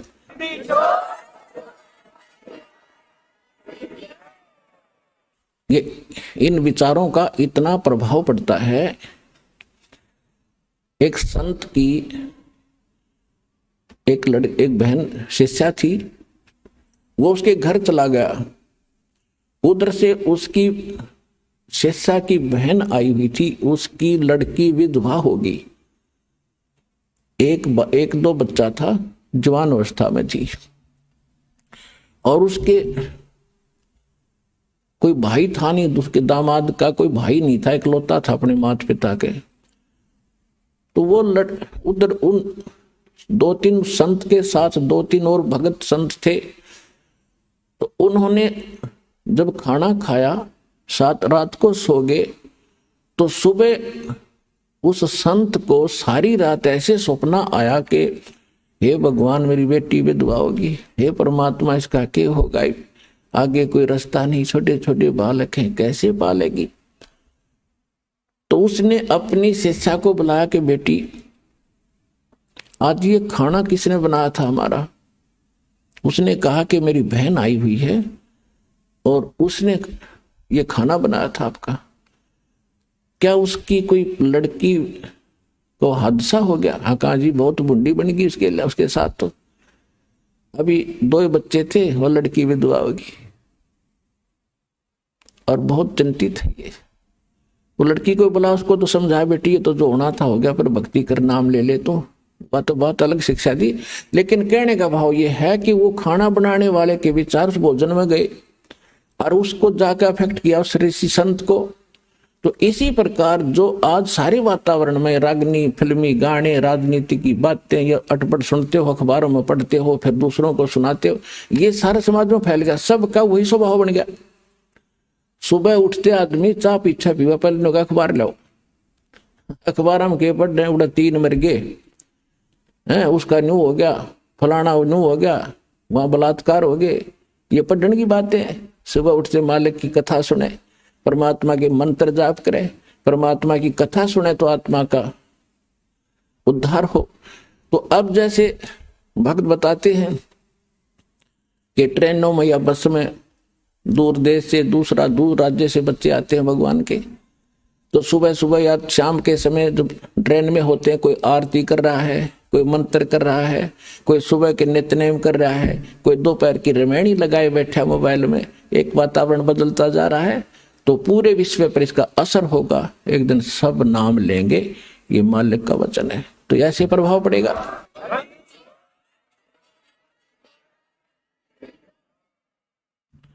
तो अब ये वातावरण ऐसे बदलेगा। परमात्मा की वाणी में बहुत ताकत है और विधिवत वो वाणी प्राप्त होती है, उसी से असर होता है। सब यानी अधिकारी से लेकर जो नाम जाप किए जाते हैं उनको आप भी असर होगा और वातावरण के अंदर भी बहुत प्रभाव पड़ेगा। अब आप देखते हो कितने टीवी चलते हैं, सब जगह ये राजनीति की बातें, फलाना ये डकड़ा, ये बड़ा, इसको तो 1 नंबर पर मान रहे हैं। ये 1 नंबर पर तो इन टीवी वालों ने भगवान की चर्चा सुनानी चाहिए दिन में कई ताकि आत्मा इंसान की बुद्धि बदले, बुराइयों से दूर हो और संसार में शांति पैदा हो। या तो शांति पैदा कर रखी है, अब फिल्मों में देखते हैं विवाह करते हैं जब इतनी बड़ी बारात दिखाओगे और 1 किलोमीटर तक बाजे बजाने वाले तुर तुर करते, तो आम आदमी की विवाह वृत्ति होती जा रही है। तो ये सारा काम बिगाड़ दिया इस मीडिया ने गलत प्रचार करके। ये प्रचार करे भगवान का, सुबह उठते सब देखें, किसी टाइम भी टीवी लावे जब मालिक की चर्चा पावे, तो एकदम परिवर्तन होगा पूरे विश्व में। ऐसे ये तो होना ही है, क्योंकि भगवान ने ये इंस्ट्रूमेंट बनवाए न्यू है। ये कितने दिन इनमें दुरुपयोग करेंगे उसका समय आने दो। जनता जागेगी जब इनको कहेंगे भाई ये नहीं, अच्छी बात चलाओ, इसमें बच्चों पर अच्छा असर पड़े, माँ बाप पर भी अच्छा असर पड़े और सारे संसार में एक सद्भावना उत्पन्न हो, तो वो समय तो आएगा। क्योंकि ये बनवाए इसलिए है परमात्मा ने। नहीं 10 साल पहले कितने ना थे, ये 15 साल पहले। अब इसलिए दाता ने इंस्ट्रूमेंट, मोबाइल, इनके अंदर ये मेमोरी कार्ड, इसमें 20-20, 40-40, 100 घंटे के सत्संग सुन लो, डाल लो, नए नए सुनो दिन में मंत्र। न अनपढ़ आदमी सुन लो, कान का ला कर दूसरे नहीं ना पता चले के बोल रहे के सुनाई। सफर करते हो बस में, कान में लीड लगा ली, मंत्र शुरू कर दिया अपना, ना पड़ोसी ने बेरा के कर रहा है, और कितना लंबा सफर हो, मिनटों में जाओगा। और उस समय जब नाम नहीं है तो क्या देखता जाओगा, यू क्यों आ गया, वो देखियो देख खड़ा है झांकी में देखे जा। अब भक्ति देखो, भगवान देखो, भक्ति करो, पीछा छूटेगा ऐसे। अब हम आते हैं अपने मूल सत्संग पर। अब जो प्रसंग चल रहा है कि यहाँ इस काल ने हमारे को विवश कर रखा है, जीव के वश का नहीं। अब ब्रह्मा जी के अंदर से एक ऐसी तरंग निकल रही है, ऐसी किरण निकलती है जो प्रत्येक जीव को प्रभावित किए हुए, तो विवश हो है वो ऐसा करता। अब जब प्रसंग चल रहा था कि ये परमात्मा कहते हैं वो मोक्ष उस साधना से होगा, वो हठ योग नहीं है। नाम उठत नाम बैठत नाम सोत जागवे, नाम खाते नाम पीते नाम सेती लागवे। ये तो सुख संवेद उस तत्व ज्ञान में भगवान ने बताया कि ऐसे साधना करो। और हमारे वेद बताते हैं, यजुर्वेद अध्याय नंबर 40 के मंत्र 15 में कहा है कि वायु अनिलम अथिदम भस्मांतम अमृतम भस्मांतम शरीरम ओम कर्तु समर कल्वे समर कर्तुम समर।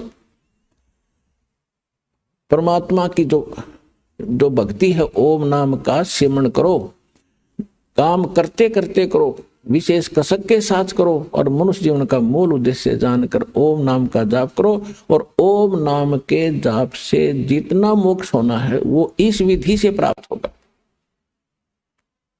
और ये सुख संवेद बता रहा है। हठ योग तो किसी वेद में नहीं, गीता में नहीं। तो ये हठ योग कहां से लाए? ये मनमुख आचरण है, मनमाना आचरण है, ये मनमुखी साधना है, ये गुरुमुखी नहीं है।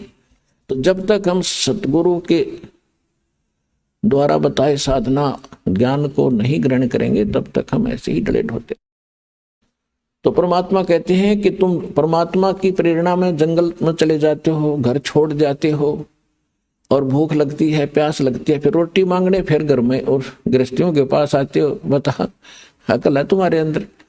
अब घर में सारी सुविधाएं हैं, मकान है, झोपड़ी है, छोटा है, बड़ा है, जैसा तेरी किस्मत में, और नाम मिल गया, काम भी कर रोजी रोटी के लिए और भक्ति कर।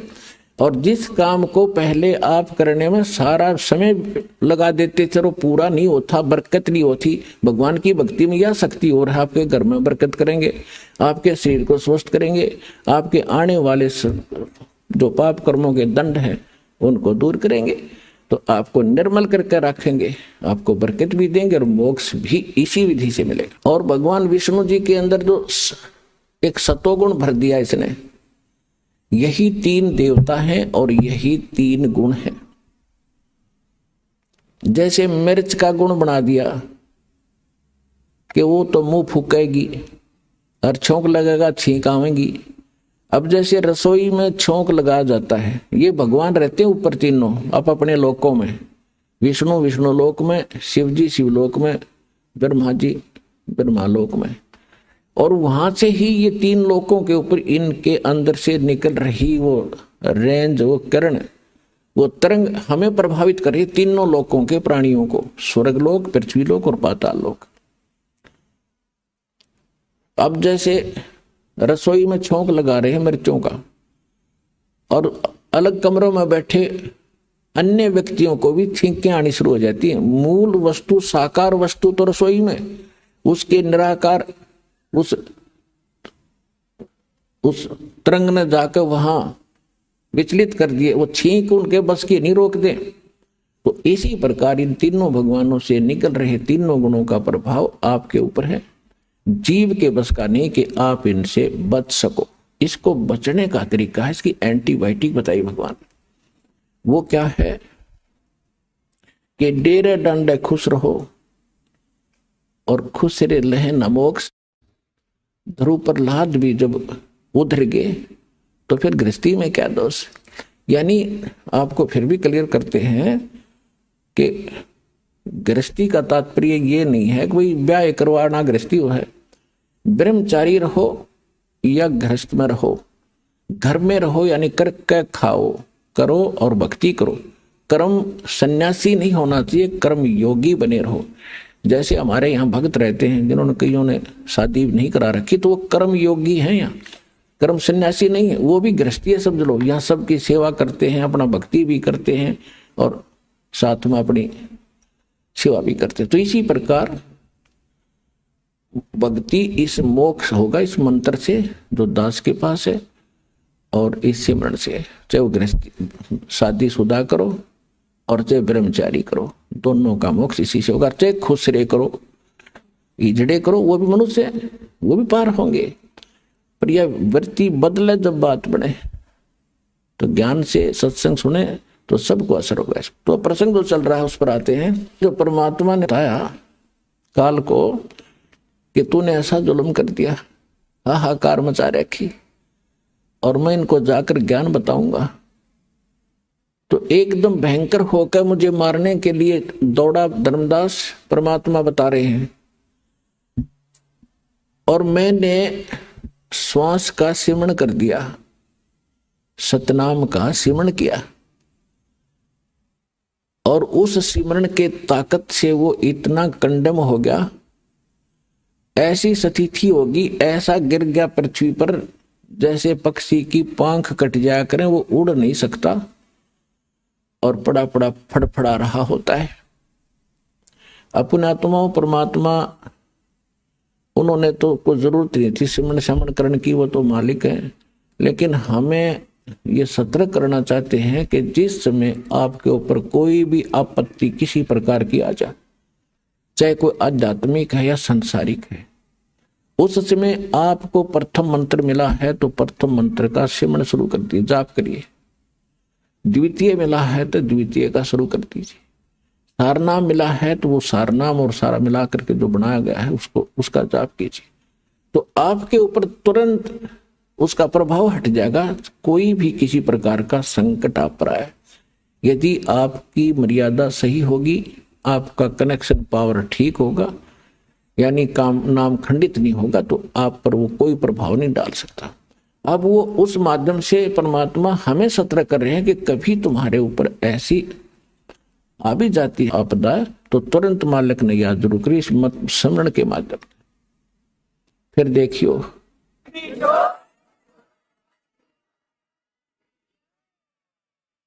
तो उस समय वो ऐसी स्थिति में आगा गिर गया जैसे पक्षी की पांख कट जाया करती है। अब उसने देख लिया, काल ने देख लिया कि भाई जोगजीत के पास कोई शक्तिशाली मंत्र है, इसने तो मुझे कंडम कर दिया। तो इसने फिर चापलूसी का सहारा दिया। आप देख लो, यहां यथा राजा तथा प्रजा, जिसा यो भगवान है, इसी हमारा सबका नेचर ऐसा ही है। हमारे से कोई बोधा आदमी है, यानी कमजोर है, शारीरिक कमजोर है या वैसे व्यवस्था में कमजोर है, तो हम उसके सर पर चढ़ जाए। और जब तगड़ा सामने आ जाए, उसने हाथ जोड़ा, हाँ जी चौधरी साहब। एक शराबी जावा था, शराब पिए गली में, सामने एक बनिया आ गया, बनिया लाला जी, क्योंकि वो अल्पसंख्यक होते थे गांव में, एक दो दो चार चार घर होते थे। तो शराबी ने जब देखा, उस बनिया को गाली देने लग गया, गाली देने लगे तो दूसरा बोला, अरे बोलिए ना लाला जी, शराब पी रहे हैं। इतने में एक लठ ले रहा था कंधे पर, तगड़ा सा आदमी। वो बोला, अरे क्या, कौन है, क्या कर रहा है? बोला, चौधरी साहब नमस्ते। तो लाला जी बोले, भाई तो 2 डाल की पी रहा है, ये तो 2 तरह की पी रहा है, शराब पी रहा था। मन ने गाल दे रही, ठाडा दिखा, इसने हाथ जोड़ा। यू तो यू काल तो 2 तरह की प्यारा खींचने मारे थे, और खूब भी ये 2 तरह की पी रहा है। जब इसने नो दिखा कि मैं इसने मारूंगा, जब ताकड़ पाड़ के गया, जब परमात्मा ने उसकी देही तोड़ दी, जो पड़ा पड़ा तड़फे और शायद से घिसड़ के और चरण पकड़ दिए। धर्मदास मेरे आके, तुम्हारे भगवान 21 ब्रह्मांड के मालिक ने, ब्रह्मा विष्णु महेश के पिता ने,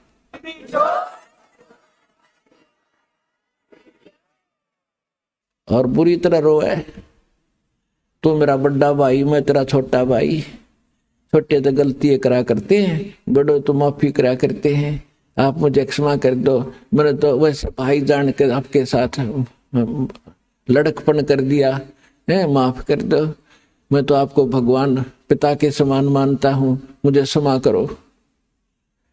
जो बुरा हाल कर दिया, जब मैंने कहा ठीक है, फिर कहता है, मुझे कुछ, आप नीचे जाओगे? कहाँ जाऊंगा भाई, मेरे को आदेश हो गया, मैंने जाना पड़ेगा, बस की बात नहीं।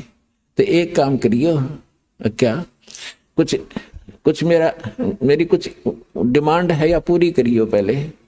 परमात्मा बोले, बोल के, क्या डिमांड है तेरी? इसने कहा कि नो नहीं, वचनबद्ध हो जाओ। परमात्मा बोले, ठीक है, वचनबद्ध हो गया। मांग क्या मांगता? कि 3 युगों में, सतयुग, त्रेता, द्वापर में, और जीव थोड़े ले जाना। यदि आप सारे जीव अभी ले जाओगे तो मैं भूखा मरूंगा, मैं क्या खाऊंगा, मुझे तो शराब लगा हुआ है। परमात्मा बोले, शराब भी तो तेरी बकवादों से लगा होगा, तेरे मारने चला टक्या नहीं, ये भी दुखी कर दिया आत्मा। 3 युगों में जीव थोड़े ले जाना, और चौथा युग जब कलयुग आवे, तब तो शरण जीव बहु जावे। ऐसा वचन हर मोय दीजे, तब तुम गवन संसार ही कीजे। कि हे भगवान, हे परमात्मा, मुझे आप ऐसा वचन दो, और फिर तुम नीचे जाना। क्या मांगा इसने? एक तो ये मांगा था कि 3 युगों में जीव थोड़े ले जाना, और चौथा युग जब कलयुग आवे, उस समय कितने ही जीव ले जाना। और दूसरी प्रार्थना ये की थी कि दाता, आप जोर जबरदस्ती ना करना, अपना ज्ञान सुना के, और जो आपके ज्ञान को स्वीकार करे हृदय से, वो आपका हो, और शेष मेरे रहें। तो परमात्मा को पता था कि ज्ञान इनको हो जाएगा, फिर यहां रहेंगे कैसे, ज्ञानित कराऊंगा इनको जाके चौथे युग में। तो परमात्मा ने कहा, ठीक है, यह भी मान ली तेरी प्रार्थना। फिर क्या कहा कि त्रेता युग में मेरा एक अंश जाएगा, रामचंद्र नाम होगा, राजा दशरथ के घर जन्म होगा, और उसके प्रारब्ध में ऐसा लिखा हुआ है कि उसकी पत्नी को एक राक्षस उठाएगा, लंका में ले जाएगा, और उस समय उससे छुड़वाने के लिए उसको पुल की आवश्यकता पड़ेगी, समुद्र पार करने के लिए। आपके बिना ये काम दाता कोई नहीं कर सकता, या दया करियो। परमात्मा को पता था कि यह आत्मा तो मेरी है, रामचंद्र भी यूं तो ठेकेदार बन रहा है। अपने आत्माओं जैसे आपका कोई पुत्र या पुत्री है, और कोई रोगी है आज के दिन किसी कारण से, मान ले देखो सत्संग ये ऐसा सत्संग है, सारे पॉइंटों पर हिंट देने पड़ते हैं, हर तरह के भगत होते हैं। अब जैसे यहाँ अधिकतर रोगी आते हैं, क्यों काल ने सत्यानाश कर दिया, भक्ति खत्म करवा दी, पिछले पुण्य खत्म हो लिए, आगे भक्ति इनके पास थी नहीं, माथा टेक टेक उन चौराहे वाली माताओं पे बैठा लिया। अब सब रोगी हो गए, किसी को कोई हानि है, कोई मेंटली डिस्टर्ब है, किसी को कैंसर है, किसी को हाहाकार मात्री। तो भक्ति की शक्ति बिना शरीर चलेगा कैसे, ये मट्टी है। तो तो अब जैसे यहाँ आते हैं और कति लास्ट स्टेज पर मृत्यु के निकट है, यदि सच्ची श्रद्धा से सच्चे दिल से समर्पित होकर भक्ति करेंगे तो कति ठीक करेगा, गारंटीड बात है, स्वस्थ होंगे यदि नीत भक्ति की होगी तय।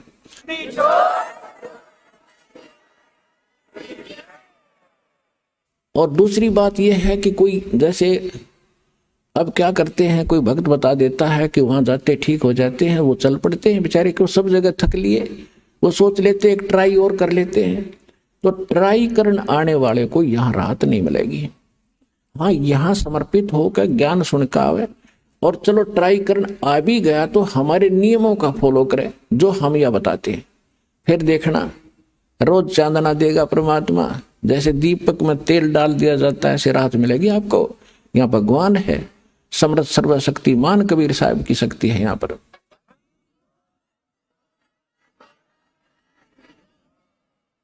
अब फिर भी किसी कारण से भी राहत ना मिल पाई, त्रुटि तो अपनी ही होगी, भगवान में तो है ही नहीं। सतगुरु के दरबार में भाई कमी कहे की ना, अनसा मौज नहीं पावता तेरी चूक चाकरी मां। इस सच्चे दरबार में कबीर भगवान की डिक्शनरी में इम्पॉसिबल वर्ड नहीं है, असंभव शब्द नहीं है इस भगवान के दरबार में। यदि कोई आप नहीं राहत प्राप्त कर रहे हो तो आपकी चाकरी में दोष है, कमी है, त्रुटि है, आपकी कोई श्रद्धा भाव और सिमरन भक्ति में कोई दिक्कत है, उसको सुचारू करो, वो अवश्य मिलेगी। अब कहने का भाव ये है कि अब जैसे किसी का बाप बीमार है, 70 साल का हो गया और नाम ले लिया उसने, दुखी गणा था, दीक्षा ले ली, राहत तो मिलती है, लेकिन फिर भी किसी कारण से त्रुटि रह जाती है, कोई नियम खंडित कर देते हैं, आदत छूटती नहीं। कालना तो यही तक नाश कर रखा है कि इनको सुख नहीं हो, दुख हो जितना हो, नाम ले जाते हैं। और बहुत से भक्त ऐसे आते हैं जी कति ठीक हो गया था और इसने बीड़ी पी ली, क्यों माड़ी रात होगी, वो बकवाद फिर भागी और फिर वही स्थिति होगी। तो भाई ऐसे व्यक्ति को यहाँ कोई स्थान नहीं है। अब भगवान नहीं सुनेगा ऐसे व्यक्ति की, दोबारा नाम लो और फिर ठीक हो जाएगा, आगे नियमित रहना। इस कारण से कोई नाम खंडित करने से मृत्यु भी प्राप्त हो जाती है। अब हम तो रो रहे हैं कि हे भगवान यू क्यों मर गया, क्योंकि हमारा पिता था या हमारा पुत्र था, हम तो एक सूखे ठेकेदार बने, वो तो आत्मा तो उस परमात्मा की थी, उस परमात्मा की आत्मा है और उसको नाम दे दिया, नाम दे दिया तो उसको मनुष्य जीवन मिलेगा। इस नाम का एक बार भी जाप करके जो दास प्रथम मंत्र देता, और यदि शरीर छूट गया तो मनुष्य जीवन गारंटीड है, भक्ति मिलेगी। और इस अनमोल अमृत को बचा कैसे रखा था, छुपा क्यों रखा था, इसलिए रखा था कि ये जरूरत है इसकी। पहली बात तो स्वस्थ करेगा और इस सज्जन में मोक्ष करने की चेष्टा करेंगे परमात्मा। फिर भी क्योंकि घड़ा बिगड़ा हुआ काम है सारा, कोई न कोई त्रुटि हुए बिना रहती नहीं, किसी कारण से मृत्यु भी हो जाती है तो उसका तो भाग जाएंगे। दोनों हाथों में लाडू, सतलोक आसन बरवाड़ा में आपके। जब स्वस्थ हो गया तो भक्ति इस जीवन में करियो, और जब मृत्यु होगी किसी कारण से तो नेक्स्ट जीवन 10वें महीने आ लेगा अपनी माँ की गोदी में, यहीं पर नया कपड़ा पहन के।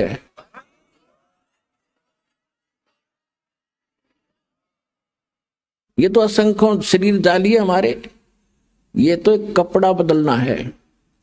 और पुण्यात्माओं जब आपको ज्ञान होगा ना इस बात का, जैसे आपका धोती कुर्ता पजामा फट गया और आपके बक्स में आपकी टैची में अर्का चादर है नया, तो क्या करोगे, न फेंकोगे बाहर, अर्का चा काट के तुरंत पहनोगे।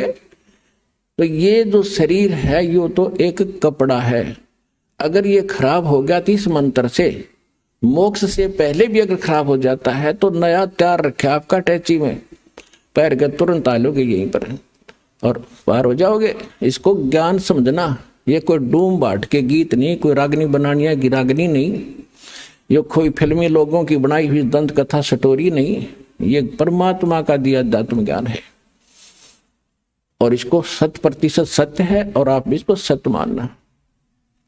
तो जो प्रसंग चल रहा था हम उसी पर आते हैं। इस काल ने ठेका ले रखा है, ये भी हम इसके हो गए और हैं हम सभी आत्मा परमात्मा की। तो उसने ये प्रार्थना की थी कि मेरा पुत्र जाएगा विष्णु रामचंद्र रूप में, और वहां पुल की जरूरत पड़ेगी जब रावण सीता ने ठावेगा, आप दया करियो। परमात्मा बोले कोई बात ना, क्योंकि परमात्मा ने पता था को यू ना कहे तो भी मैंने जाना पड़ा, क्योंकि बच्चा तो मेरा ही है। कहीं भी कोई दुख आत्मा है तो दाता रो तो वही रहा आपके लिए। कबीर साहब कहते हैं मैं रो तू सृष्टि को, और ये सृष्टि रोए मोहे, और गरीबदास इस वियोग को समझ नहीं सकता कोई, क्योंकि गरीबदास जी को भी परमात्मा सतलोक लेकर गए थे, फिर वापस छोड़ा था। तो उनको समझा रहे हैं कि मैं इनको रो रहा हूं गरीबदास, कि तुम मेरे बच्चे हो, मेरी भक्ति करो, तुम्हें यहां भी सुख दूंगा और सतलोक ले चलूंगा जहां तुम सदा सुखी रहोगे, मृत्यु नहीं होगी तुम्हारी। और ये मुझे खोद रहे हैं भगवान है संकट मोचन, संकट मोचन है। बता हनुमान जी ने संकट मोचन मान्या करते हम होते। ये भगत क्या था बोला, वो तो उसके पास तो कोई विभाग भी ना था, उसने पूजा करते ये ब्रह्मा विष्णु महेश, चलो एक ही विभाग के मंत्री तो हैं। तो हनुमान तो एक भगत था, और भगत की एक भगत भक्ति करे, उससे कुछ मांग गए, एक कलरक से और दूसरा कलरक को याचना करे कि मैंने तू मुझे तो वो बना दे प्रेसिडेंट। वो कैसे बना देगा? तो कहने का भाव ये है कि हम भक्ति गलत कर रहे थे, तो परमात्मा ने को मालूम था कि ये दुखी होंगे तो या तो दुख तो मुझे ही होगा। तो परमात्मा कहा करते कि मैं हूं वो संकट मोचन और सारा सुख देने वाला है, पर हम उसको मान नहीं पाए क्योंकि हमने उसके पहचान नहीं थी, चिन्ह नहीं थे हमारे पास, उसको पहचानने का कोई पैमाना नहीं था। अब दास ने पहले आपको पैमाना दिया कि जिन ग्रंथों को आप सच मानते हो उनमें भगवान की डेफिनेशन यह बता रखी, और ये किस पर खरी होती है? ये उस पर खरी होती है जो काशी में धानक रूप में रहा करता कबीर जुलाहा, वो सर्वशक्तिमान है, सारी सृष्टि का रचनहार है, वो आपका और हमारा पिता है, वो हमें मोक्ष देगा, सुख देगा।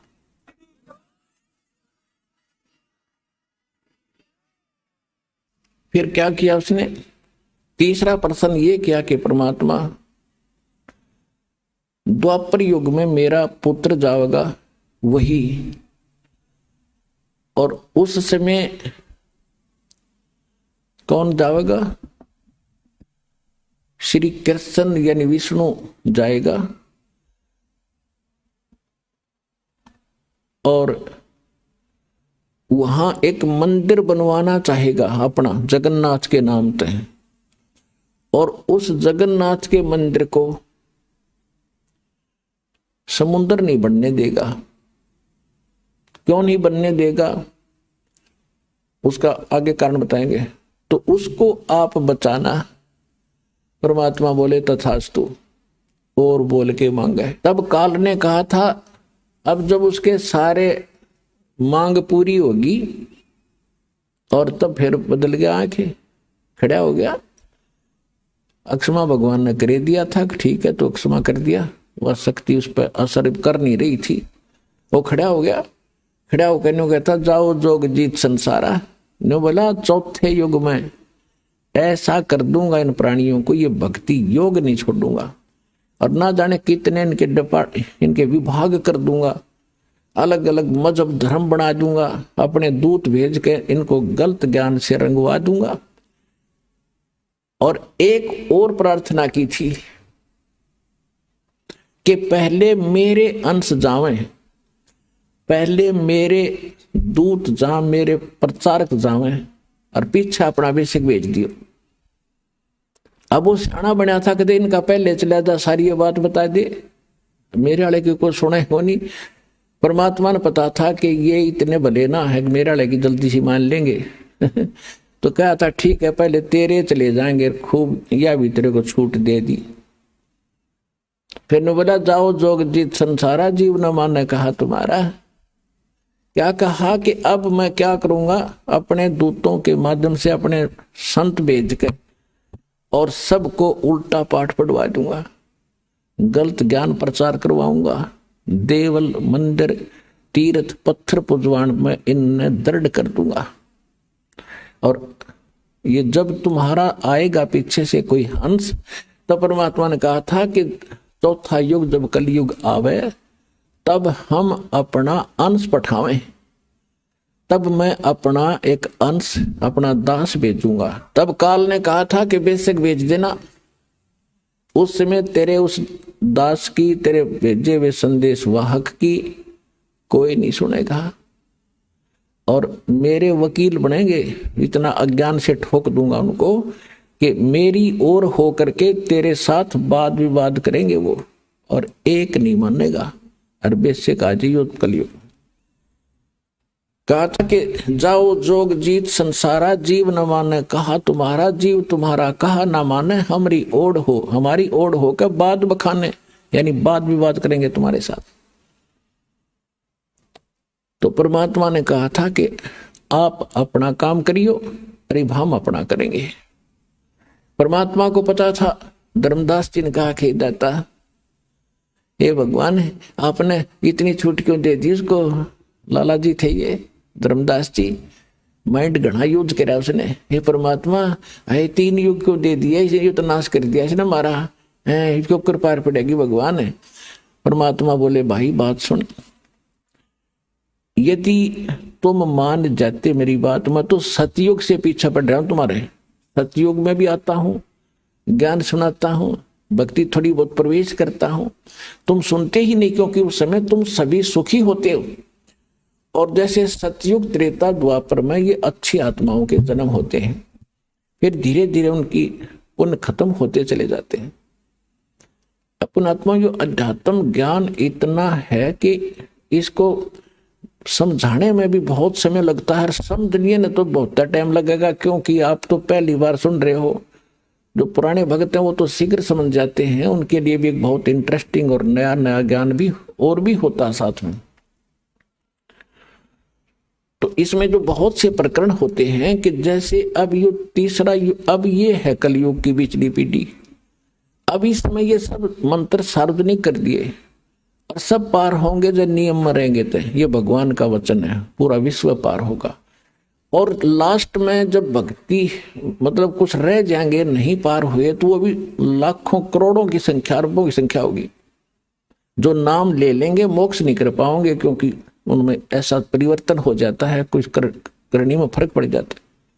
तो उनको, उनके पास ये भक्ति धन तो जो का तू होगा, लेकिन पार ना हुए तो ये काल पकड़ेगा, इन्हें ऊपर ले जाएगा, ब्रह्मलोक में रखेगा या पूंजी समेत वो वहां रखेगा। तो जब वहां समाप्त हो जाएंगे, उसके पुण्य खत्म होंगे, फिर पृथ्वी पर पटकेगा उनको सतयुग में। अब मेन पुण्य तो वहां खत्म कर दिए, फिर भी बहुत से पुण्य उनके होते हैं जो मनुष्य शरीर में ही मिलते हैं। एवरेज में एक रेशो है, उतनी रेशो के पुण्य वहां देने ही पड़ते हैं। तो सतयुग में यही प्राणी जो आज इस ज्ञान से भक्ति युक्त होकर के रह जाएंगे, भक्ति धन युक्त होकर रह जाएंगे, वो फिर महास्वर्ग में होंगे। वही फिर पुनर्जन्म होगा, सतयुग में शुरू होंगे। वे आप कोई आज के नहीं हो। कहते हैं जो जन मेरी शरण है, ताका हूं मैं दास, और गेल गेल लाग्या फिरूं जब तक धरती आकाश। आपके पीछे भटक रहा भगवान, पर आपने काल की भांग पी रखी है यहाँ की, और यह छूटती नहीं। कबीर ये माया अटपटी, सब गट आन अड़ी, किस किस न समझाऊं या को है भांग पड़ी।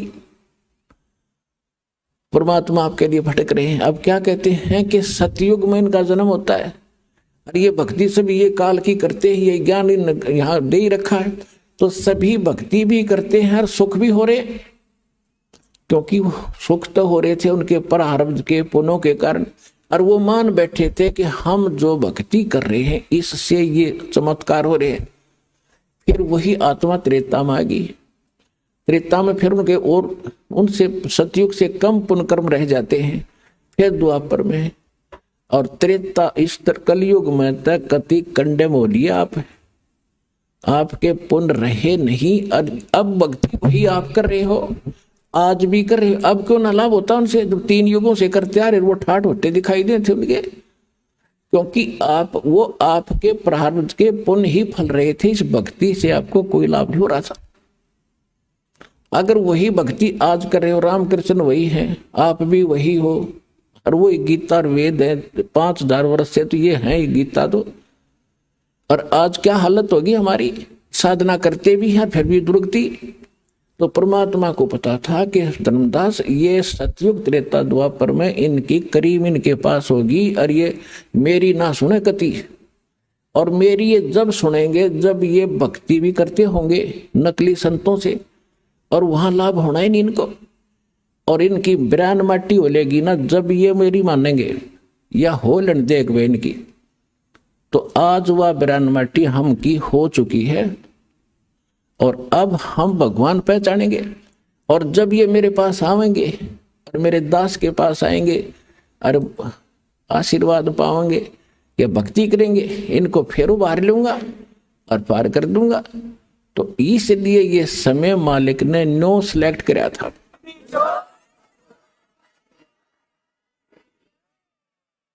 अब धर्मदास जी को मालिक ने सारी कहानी बता दी मिनटों में, और फिर कहा था धर्मदास मेरी लाख दुहाई, ये मूल ज्ञान जो मैंने तेरे को बता दिया, और ये मूल मंत्र, ये सार शब्द ये कहीं बाहर ना जाए, ये सार शब्द बाहर जो पढ़ी, ये मूल ज्ञान। दो जगह दो वाणी बोल रखे हैं, एक तो ये मूल ज्ञान ये है जो दास आपको समझा रहा, आज तक ना को कबीरपंथी जानता इसको, और बाकी अगर मतलब है कि इस ज्ञान के आसपास भी आ जा। तो ये था मूल ज्ञान, और ये है मूल मंत्र, कंप्लीट कोर्स ये आपको दिया जा रहा भक्ति का। तो इसके विषय में कहा था धर्मदास मेरी लाख दुहाई, और ये मूल ज्ञान कई बार न जाए। मूल ज्ञान बाहर जो पढ़ी या बिचली पीढ़ी हंसली तरी, ये वो बिचली पीढ़ी का समय है जो आज आपको सुअवसर प्राप्त है। और आप कोई छोटी आत्मा नहीं हो, क्योंकि आपको तो पता ही नहीं बच्चे हो, इस दास को इसका जानकार बनाया है। आप असंख्य युगों से मालिक के चरणों में लगे आ रहे हो, भक्ति करते आ रहे हो, लेकिन फिसल जाते हो, यहीं पर पार हो गए होते हो तो यहाँ क्या धक्के खाते हम। तो आपके साथ वो उसी समय से पीछे पड़ा हुआ है सतयुग त्रेता द्वापर में, और ईब आ गया वो कलयुग। जब परमात्मा आए थे सन 1398 से और सन 1518 तक, संवत 1455 से और संवत 1575 तक परमात्मा इस धरातल पर एक लीला करने आते हैं। वो उसी तरह लीला करते हुए रहे और यो ज्ञान भी दिया। तो वो थी प्रथम चरण कलयुग निर्याणा, तब मगर मांडो मैदाना। कलयुग का प्रथम चरण वो होगा जब मैं मगर से सशरीर एक लीला करूंगा, मगर में एक लीला करूंगा, वो तो प्रथम चरण। और अब ये पिछली पीढ़ी और लास्ट की जो पीढ़ी होगी कलयुग की, वो तो कृतघ्नी हो जाएंगे, मांसाहारी होंगे, कोई नेम धर्म रहेगा नहीं। लास्ट की तो बहुत बुरी स्थिति बता रखी है सुख संवेद में, बहुत बुरा हाल हो जाएगा। तो अब ये है प्राइम टाइम मोक्ष कराने का और सतलोक जाने का, परमात्मा पाने का। और इस समय में आपको मानव शरीर और सतलोक आश्रम बरवाला जिला हिसार में आपका आना हो गया।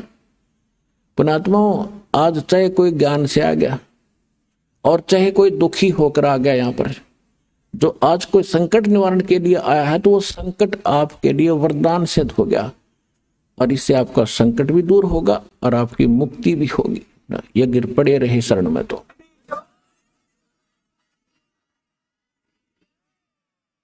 तो ये इसलिए ये रोका था कि धर्मदास मेरी लाख दुहाई, ये मूल ज्ञान की तबार न जाई, मूल ज्ञान बाहर जो पढ़ी, ये बिचली पीढ़ी हंस न तेरी।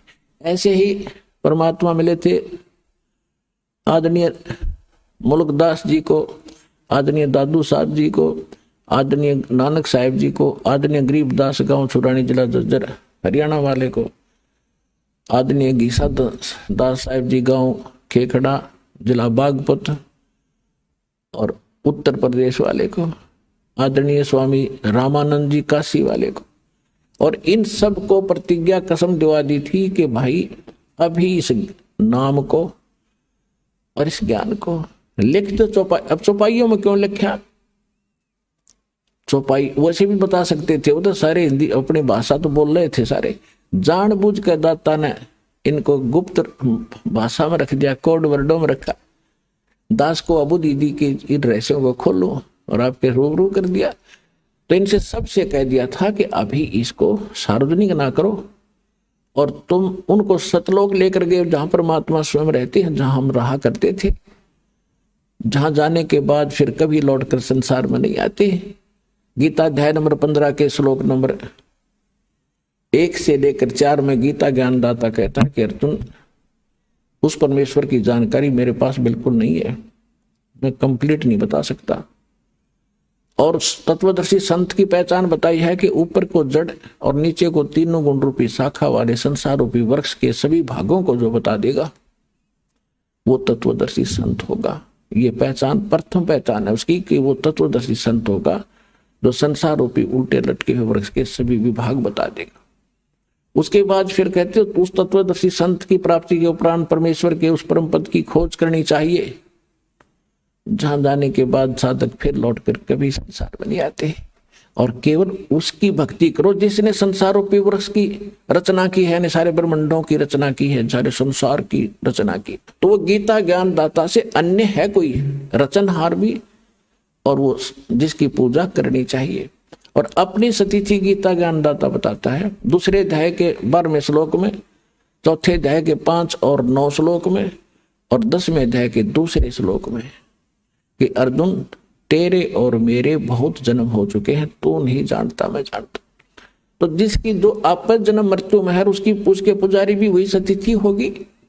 गीता अध्याय नंबर 15 के श्लोक नंबर 16 और 17 में 2 पुरुष बताए, जहां से स्टार्ट किया था सत्संग अब वही फिनिश कर रहे हैं, अंत कर रहे हैं।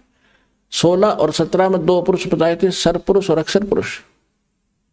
सरपुरुष ये आप है, अक्षर पुरुष एक सात्संग ब्रह्मांड का स्वामी है, और सरपुरुष गीता ज्ञानदाता। इसमें लिखा कि इन दोनों पुरुषों के अंतर्गत ये भी नाशवान, इनके अंतर्गत जितने प्राणी हैं वो भी नाशवान। जीवात्मा तक कुत्ते के देखे बिना मरती वो अलग विषय है। इसलिए बता 15वें अध्याय के 17वें श्लोक में कि वो परमात्मा तो कोई और है इनसे हटकर, और वही सबका पालक है। वही वास्तव में परमात्मा कहा जाता है जो सदा सुखी करे, दुख नहीं देता। तो गीता अध्याय नंबर 18 के श्लोक नंबर 62 में भी स्पष्ट किया है कि अर्जुन तू सर्वभाव से उस परमेश्वर की शरण में जा, उसकी कृपा से तू परम शांति को और सनातन परम धाम को प्राप्त होगा। तो यहां वो सतीथि है बताई है कि गीता अध्याय नंबर 15 के श्लोक नंबर 4 में कि उस परमेश्वर की भक्ति कर तत्वदर्शी संत की प्राप्ति के उपरांत परमेश्वर के उस परम पद की खोज करनी चाहिए, जहां जाने के बाद साधक फिर लौटकर संसार में कभी नहीं आते। तो वो स्थान प्राप्ति के लिए तो वहां इन सभी महापुरुषों को लेकर गए, इन जिनके शुभ नाम दास आप अभी बता रहा था, इन महापुरुषों को सबको ले गए और वहां ले जाकर फिर वापस छोड़ा। फिर इन्होंने जाकर पता किया कि ये बैठा भगवान काशी में धारणक आदरणीय नानक साहिब जी समकालीन थे परमेश्वर कबीर जी के, और उनको सचखंड लेकर गए बेई नदी से, और उनको बताया कि ये है आपका स्थान ठीक ठिकाना। और फिर उन्होंने सभी बात जाते हुए कहते भगवान हमें यहीं रख लो। तो परमेश्वर ने कहा कि नहीं, वापस जाओ, मेरे गवाह बनो और भक्ति करके वापस आ सकते हो, जोर जबरदस्ती नहीं कर सकता, मेरा वचन है। तो जब वापस आए तो फिर परमात्मा ने बताया नानक साहिब जी को कि मैं काशी में एक जुल्हा बनकर रहता हूँ, वहां जुल्हे का काम करता हूँ, वहां जाना सतनाम दूंगा। तो नानक साहिब जी तीसरे दिन जब होश में आए, सतलोक से वापस आए, नौकरी त्याग, प्रथम यात्रा, प्रथम उदासी बनारस की काशी की, और वहां जा देखा खड्डी में बैठा कपड़े बुनता हुआ वही परमात्मा सृजनहार सतलोक का मालिक। तब नानक साहब जी ने कहा था, फाई सूरत मुल्क की वेश, ए ठगवाड़ा ठगी देश, खरासियाना बोता बार, लोगों धानक रूप रहा करता। आंखों में पानी भर गया और बुरी तरह कहने लगे, देखो रहियो बैठा भगवान, ये ठगवाड़ा, ये अपने आप को छुपाए बैठा है, ये किसी के सामने नहीं आता। ये वहां दुलाए इकट्ठे हो गए। वो नो कही पंजाब का सरदार भी अच्छा है, इसको भगवान बताता नीरू के पुत्र को। किसी ने नहीं मानी। जब परमात्मा ने कहा था, पुण्यात्मा अभी कुछ ना बताओ, यह खाम का व्यर्थ जाएगा आपका ज्ञान, इसको सुनाओ समझाओ, लेकिन इस रहस्य को अभी गुप्त रखो और मैं सतनाम देता हूं, इसका जाप करो। सतनाम आप किसी को नहीं बताना। तो ये थे महापुरुष। नानक साहिब जी ने बैन लगा दिया, स्वयं सतनाम का जाप करते थे 2 अक्षर का। आपको दिखाया था उस जन्म साखी के अंदर नानक साहिब जी की, भाई बाला के और मर्दाना के जब जा रहे थे समुद्र के ऊपर से, तो वो सारी कथा आपको बता रखी है। तो स्वयं तो वो सतनाम जाप करते थे और अन्य को झटका दे दिया कि कोई इसका जाप नहीं करेगा। क्यों? क्योंकि इस बिचली पीढ़ी तक इसको गुप्त रखना था। नित्य नकली संतों के काल के दूत राधा स्वामी ऋषि से निकली हुई ब्रांचे, और जितने कुमार स्वामी रासाराम जैसे ये दुनिया ने ठगन लाग रहे। आज इनके पास यही ज्ञान होता है, यही मंत्र होते, तो कैसे भिन्नता बताते आज दास आपको। अब परमात्मा ने कहा था कि पहले इनको जाने दे और बकलन दे, नौवा बाई जो बकेंगे, ज्ञान तो इनके पास है नहीं। और जब मेरा दास जागा इनकी खाल तार देगा, ज्ञान की प्रमाण दिखाओगा सामने, सबको शिक्षित करूंगा अपने बच्चों को। इंस्ट्रूमेंट उस मालिक के दिए हुए हैं जो आज आपके रूबरू सदग्रंथ हो रहे हो, आप भगवान को पहचान रहे हो। धन्य आपके माता पिता जिससे जन्म हुआ। आइए अब हम उन श्रद्धालुओं के अनुभव जानते हैं जो जगत गुरु तत्वदर्शी संत रामपाल जी महाराज जी से दीक्षा प्राप्त कर चुके हैं तथा उनके द्वारा बताए गए भक्ति मार्ग पर चल रहे हैं। सर नमस्कार। नमस्कार सर क्या नाम है आपका? मेरा नाम है धन्नालाल हरवाल। सर कहाँ से आए हैं आप? मैं ग्राम ओखला, तहसील बड़वा, जिला खरगोन, MP से आया हूँ। सर संत रामपाल जी महाराज से नाम दीक्षा कब लिया आपने? 2 जून 2013 को नाम दीक्षा ली संत रामपाल जी महाराज से। सर संत रामपाल जी महाराज से नाम दीक्षा लेने से पहले आप क्या भक्ति करते थे? जी हम पहले देवी देवताओं की पूजा भक्ति करते थे, जो सामाजिक पूजा पाठ होती थी। सर जैसा कि आपने बताया कि पहले आप सभी देवी देवताओं की पूजा करते थे जो हिंदू धर्म में प्रचलित है, तो सर जब आप ये सभी साधनाएं कर ही रहे थे तो फिर आप संत रामपाल जी महाराज के शरण में क्यों गए? जी हम सारे देवी देवताओं की पूजा भक्ति करते आ रहे थे, लेकिन हमको कोई लाभ नहीं मिल रहा था, उससे और ज़्यादा हानि हो रही थी। और मुझे दास को शारीरिक कष्ट इतना हो गया था कि मेरा लीवर काम नहीं कर रहा था, मेरा खाना पीना पच नहीं पा रहा था और दिन पर दिन मेरी हालत बिगड़ती जा रही थी। मेरी स्थिति, शारीरिक स्थिति इतनी बेकार हो गई थी कि ये हाथों की जो नसें ब्लड की ये बिल्कुल नहीं दिख रही थी। आज से दास का 10-12 किलो वज़न कम हो गया था। तो एक रोज़ मैं खटिया पे लेटा लेटा टब में बाथरूम करने लग गया था, इतनी हालत मेरी गिर गई थी, कहीं चल फिर नहीं सकता था मैं। तब टीवी के ऊपर सत्संग जब संत रामपाल जी महाराज का चल रहा था तो मैंने देखा, और देखते देखते इस दास को सेट करना था, मालिक को, परमात्मा को शरण में लेना था। तो टीवी पर संत रामपाल जी महाराज का ज्ञान देखा, समझा, और उसके बाद संत रामपाल जी महाराज की शरण में जाने के लिए मैं टीवी के ऊपर ही अरदास लगाई, क्योंकि दास को कहीं 50 किलोमीटर से ज़्यादा सफ़र नहीं कर पा रहा था। कि संत रामपाल जी महाराज को मैंने टीवी के ऊपर ही अरदास लगाई कि मालिक आप मेरे लिए इस दास की पुकार सुन सकते हो, इतना कर सकते हो कि इस दास को आपकी शरण में बुला लो। तो मालिक ने मुझे आराम दिया। संत रामपाल जी महाराज ने मुझ दास के ऊपर कृपा करी। मुझ दास के पास पैसे भी नहीं थे किराए के, जो मेरे बच्चों को स्कूल में छात्रवृत्ति मिली, स्कॉलरशिप, वो पैसे आए मेरी जेब में। तो मैंने मेरी घरवाली को कहा कि मुझे जल्दी से ये पैसे आ गए हैं, 4-5 हज़ार रुपये लेके चलो, टिकट बन जाएगा, इसका आना जाना हो जाएगा। बाकी अभी मैं दवाई गोली का और इलाज करवाऊंगा। 2-2.5 साल हो गए मुझे, कोई आराम तो मिला, और 5,000 में क्या सुधर सकता हूँ मैं। 1-1.5 लाख रुपए लग गए मुझे। अब तो मुझे वहीं ले चलो। तो मालिक की शरण में इस तरह से गया और मालिक ने मुझे नाम दीक्षा दी। सर, जब आपने संत रामपाल जी महाराज से नाम दीक्षा ली तो सर जो आपको बीमारी थी, तो क्या संत रामपाल जी महाराज के शरण में जाने के बाद क्या उसमें आपको राहत मिली? क्या आपकी वो बीमारी ठीक हुई? हाँ जी, मैंने बहुत सारे डॉक्टरों को दिखाया था, उनकी दवाई गोली ले रहा था, और फिर झाड़ फूँक वालों को भी बताया था, और सारा कुछ सब कुछ कर रहा था कि वहाँ जाओ तो वहाँ ठीक हो जाएगा, वहाँ जाओ तो वहाँ ठीक हो जाएगा। सारे इलाज ले चुका था। मुझे बीमारी थी, मेरा पेट के अंदर जो लीवर में छाले इन्फेक्शन हो गया था, और मुझे खाना नहीं पच पा रहा था। मेरा सब कुछ बंद था, दूध बंद था, चाय बंद था, और मिर्च मसाला तेल तली चीज़ें बंद थी, घी का जो भी खाना बंद था। मैं जूस और फल फ्रूट के ऊपर निर्भर था। आपने किस डॉक्टर को दिखाया? मैंने बड़वा में हमारे डॉक्टर हैं, एक टैगोर डॉक्टर करके, उनको दिखाया मैंने। और उसके बाद में मैंने एक इंदौर में सलील भार्गव डॉक्टर करके, उनको दिखाया मैंने। उसके बाद मैंने एक प्रवीण कपूर को दिखाया मैंने। MY हॉस्पिटल सरकारी अस्पताल में भी दिखाया मैंने। सभी 3-4-5 डॉक्टरों का इलाज लिया था, लेकिन ठीक नहीं हो पाया हूँ।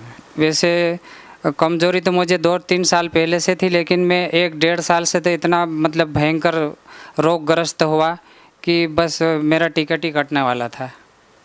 जो संत रामपाल जी महाराज की शरण में जाने के बाद मेरा जीवन दान मिला मुझे। सर, और क्या लाभ मिले आपको? और मेरी आर्थिक स्थिति इतनी कमज़ोर थी कि मेरा 1.5 लाख रुपए के करीब कर्जा था, वो मैं कर्जा दे दिया मैंने। और मेरी जो दुकान थी ऑटो पार्ट्स की छोटी सी, वो बंद हो गई थी मेरी। संत रामपाल जी महाराज जी की शरण में जाने के बाद मेरी वापस दुकान चालू हो गई, और वो जो कर्जा था ले रखा मैंने, वो भी कर्जा छूट गया। मैं 1.5 लाख के करीब मेरा कच्चा मकान था, आज पक्का मकान बन गया। जी, संत रामपाल जी महाराज जी की शरण में जाने के बाद मेरे शारीरिक कष्ट दूर हुए, आर्थिक लाभ मिले, और आज सारी बुराइयों से मालिक ने बचाया और बिल्कुल सही लाइन पे लगा दिए। पूरे परिवार सुखी हम। सर, पहले कोई आप नशा करते थे? जी हाँ, नशा करते थे हम। जो मतलब हमारा सामाजिक खान पीन, शराब, मांस मछली, सभी इन बुराइयों से ग्रस्त थे हम। तो सर, क्या आप अभी भी नशा करते हैं? नहीं, अभी तो संत रामपाल जी महाराज ने इतनी बढ़िया दया कर दी कि सारी बुराइयों को छुड़वा दिया है, और एकदम बढ़िया शाकाहारी, और परमात्मा की, संत रामपाल जी महाराज ने परमात्मा की जो भक्ति दी, ये स्वयं परमात्मा स्वरूप संत रामपाल जी महाराज धरती पे आए हुए हैं। इन्होंने शास्त्रानुसार जो भक्ति दी, उस भक्ति में लगे हैं। सर, जैसा कि आपने बताया कि पहले आप नशा करते थे और चाहकर भी नहीं छोड़ पा रहे थे, जब आपने संत रामपाल जी महाराज से नाम दीक्षा ली तो आपने तुरंत नशा छोड़ दिया। और क्या सर, जो लोग अभी भी नशा करते हैं और वो भी संत रामपाल जी महाराज से नाम दीक्षा लेते हैं, तो क्या उनका भी नशा छूट जाएगा? जी बिल्कुल, संत रामपाल जी महाराज जी के शरण में आने के बाद बिल्कुल नशा छूट जाता है। हमने उसके पहले बहुत कोशिश करी थी हमने नशा छुड़वाने की, इन चीज़ों से बचने के लिए, लेकिन ये नहीं हो पाया। यहाँ तो बिल्कुल नामुमकिन है। संत रामपाल जी महाराज जी की शरण के अलावा ये नशा बुराइयाँ छूट नहीं सकती, जो हमने देखा है और आज अपनाया है। सर, आप भगत समाज को क्या संदेश देना चाहते हैं? भगत समाज को दास एक प्रार्थना करना चाहेगा कि वो टीवी के ऊपर जो सत्संग आता है, वो सत्संग देखें, समझें, और जो ज्ञान गंगा पुस्तक है, गीता तेरा ज्ञान अमृत है, और जीने की राह एक पुस्तक है, वो पढ़ें और सारा कुछ समझ करके संत रामपाल जी महाराज जी की शरण में आएँ, नाम दीक्षा लें और अपना कल्याण करवाएं। बहुत बहुत धन्यवाद आपका। सत्संग।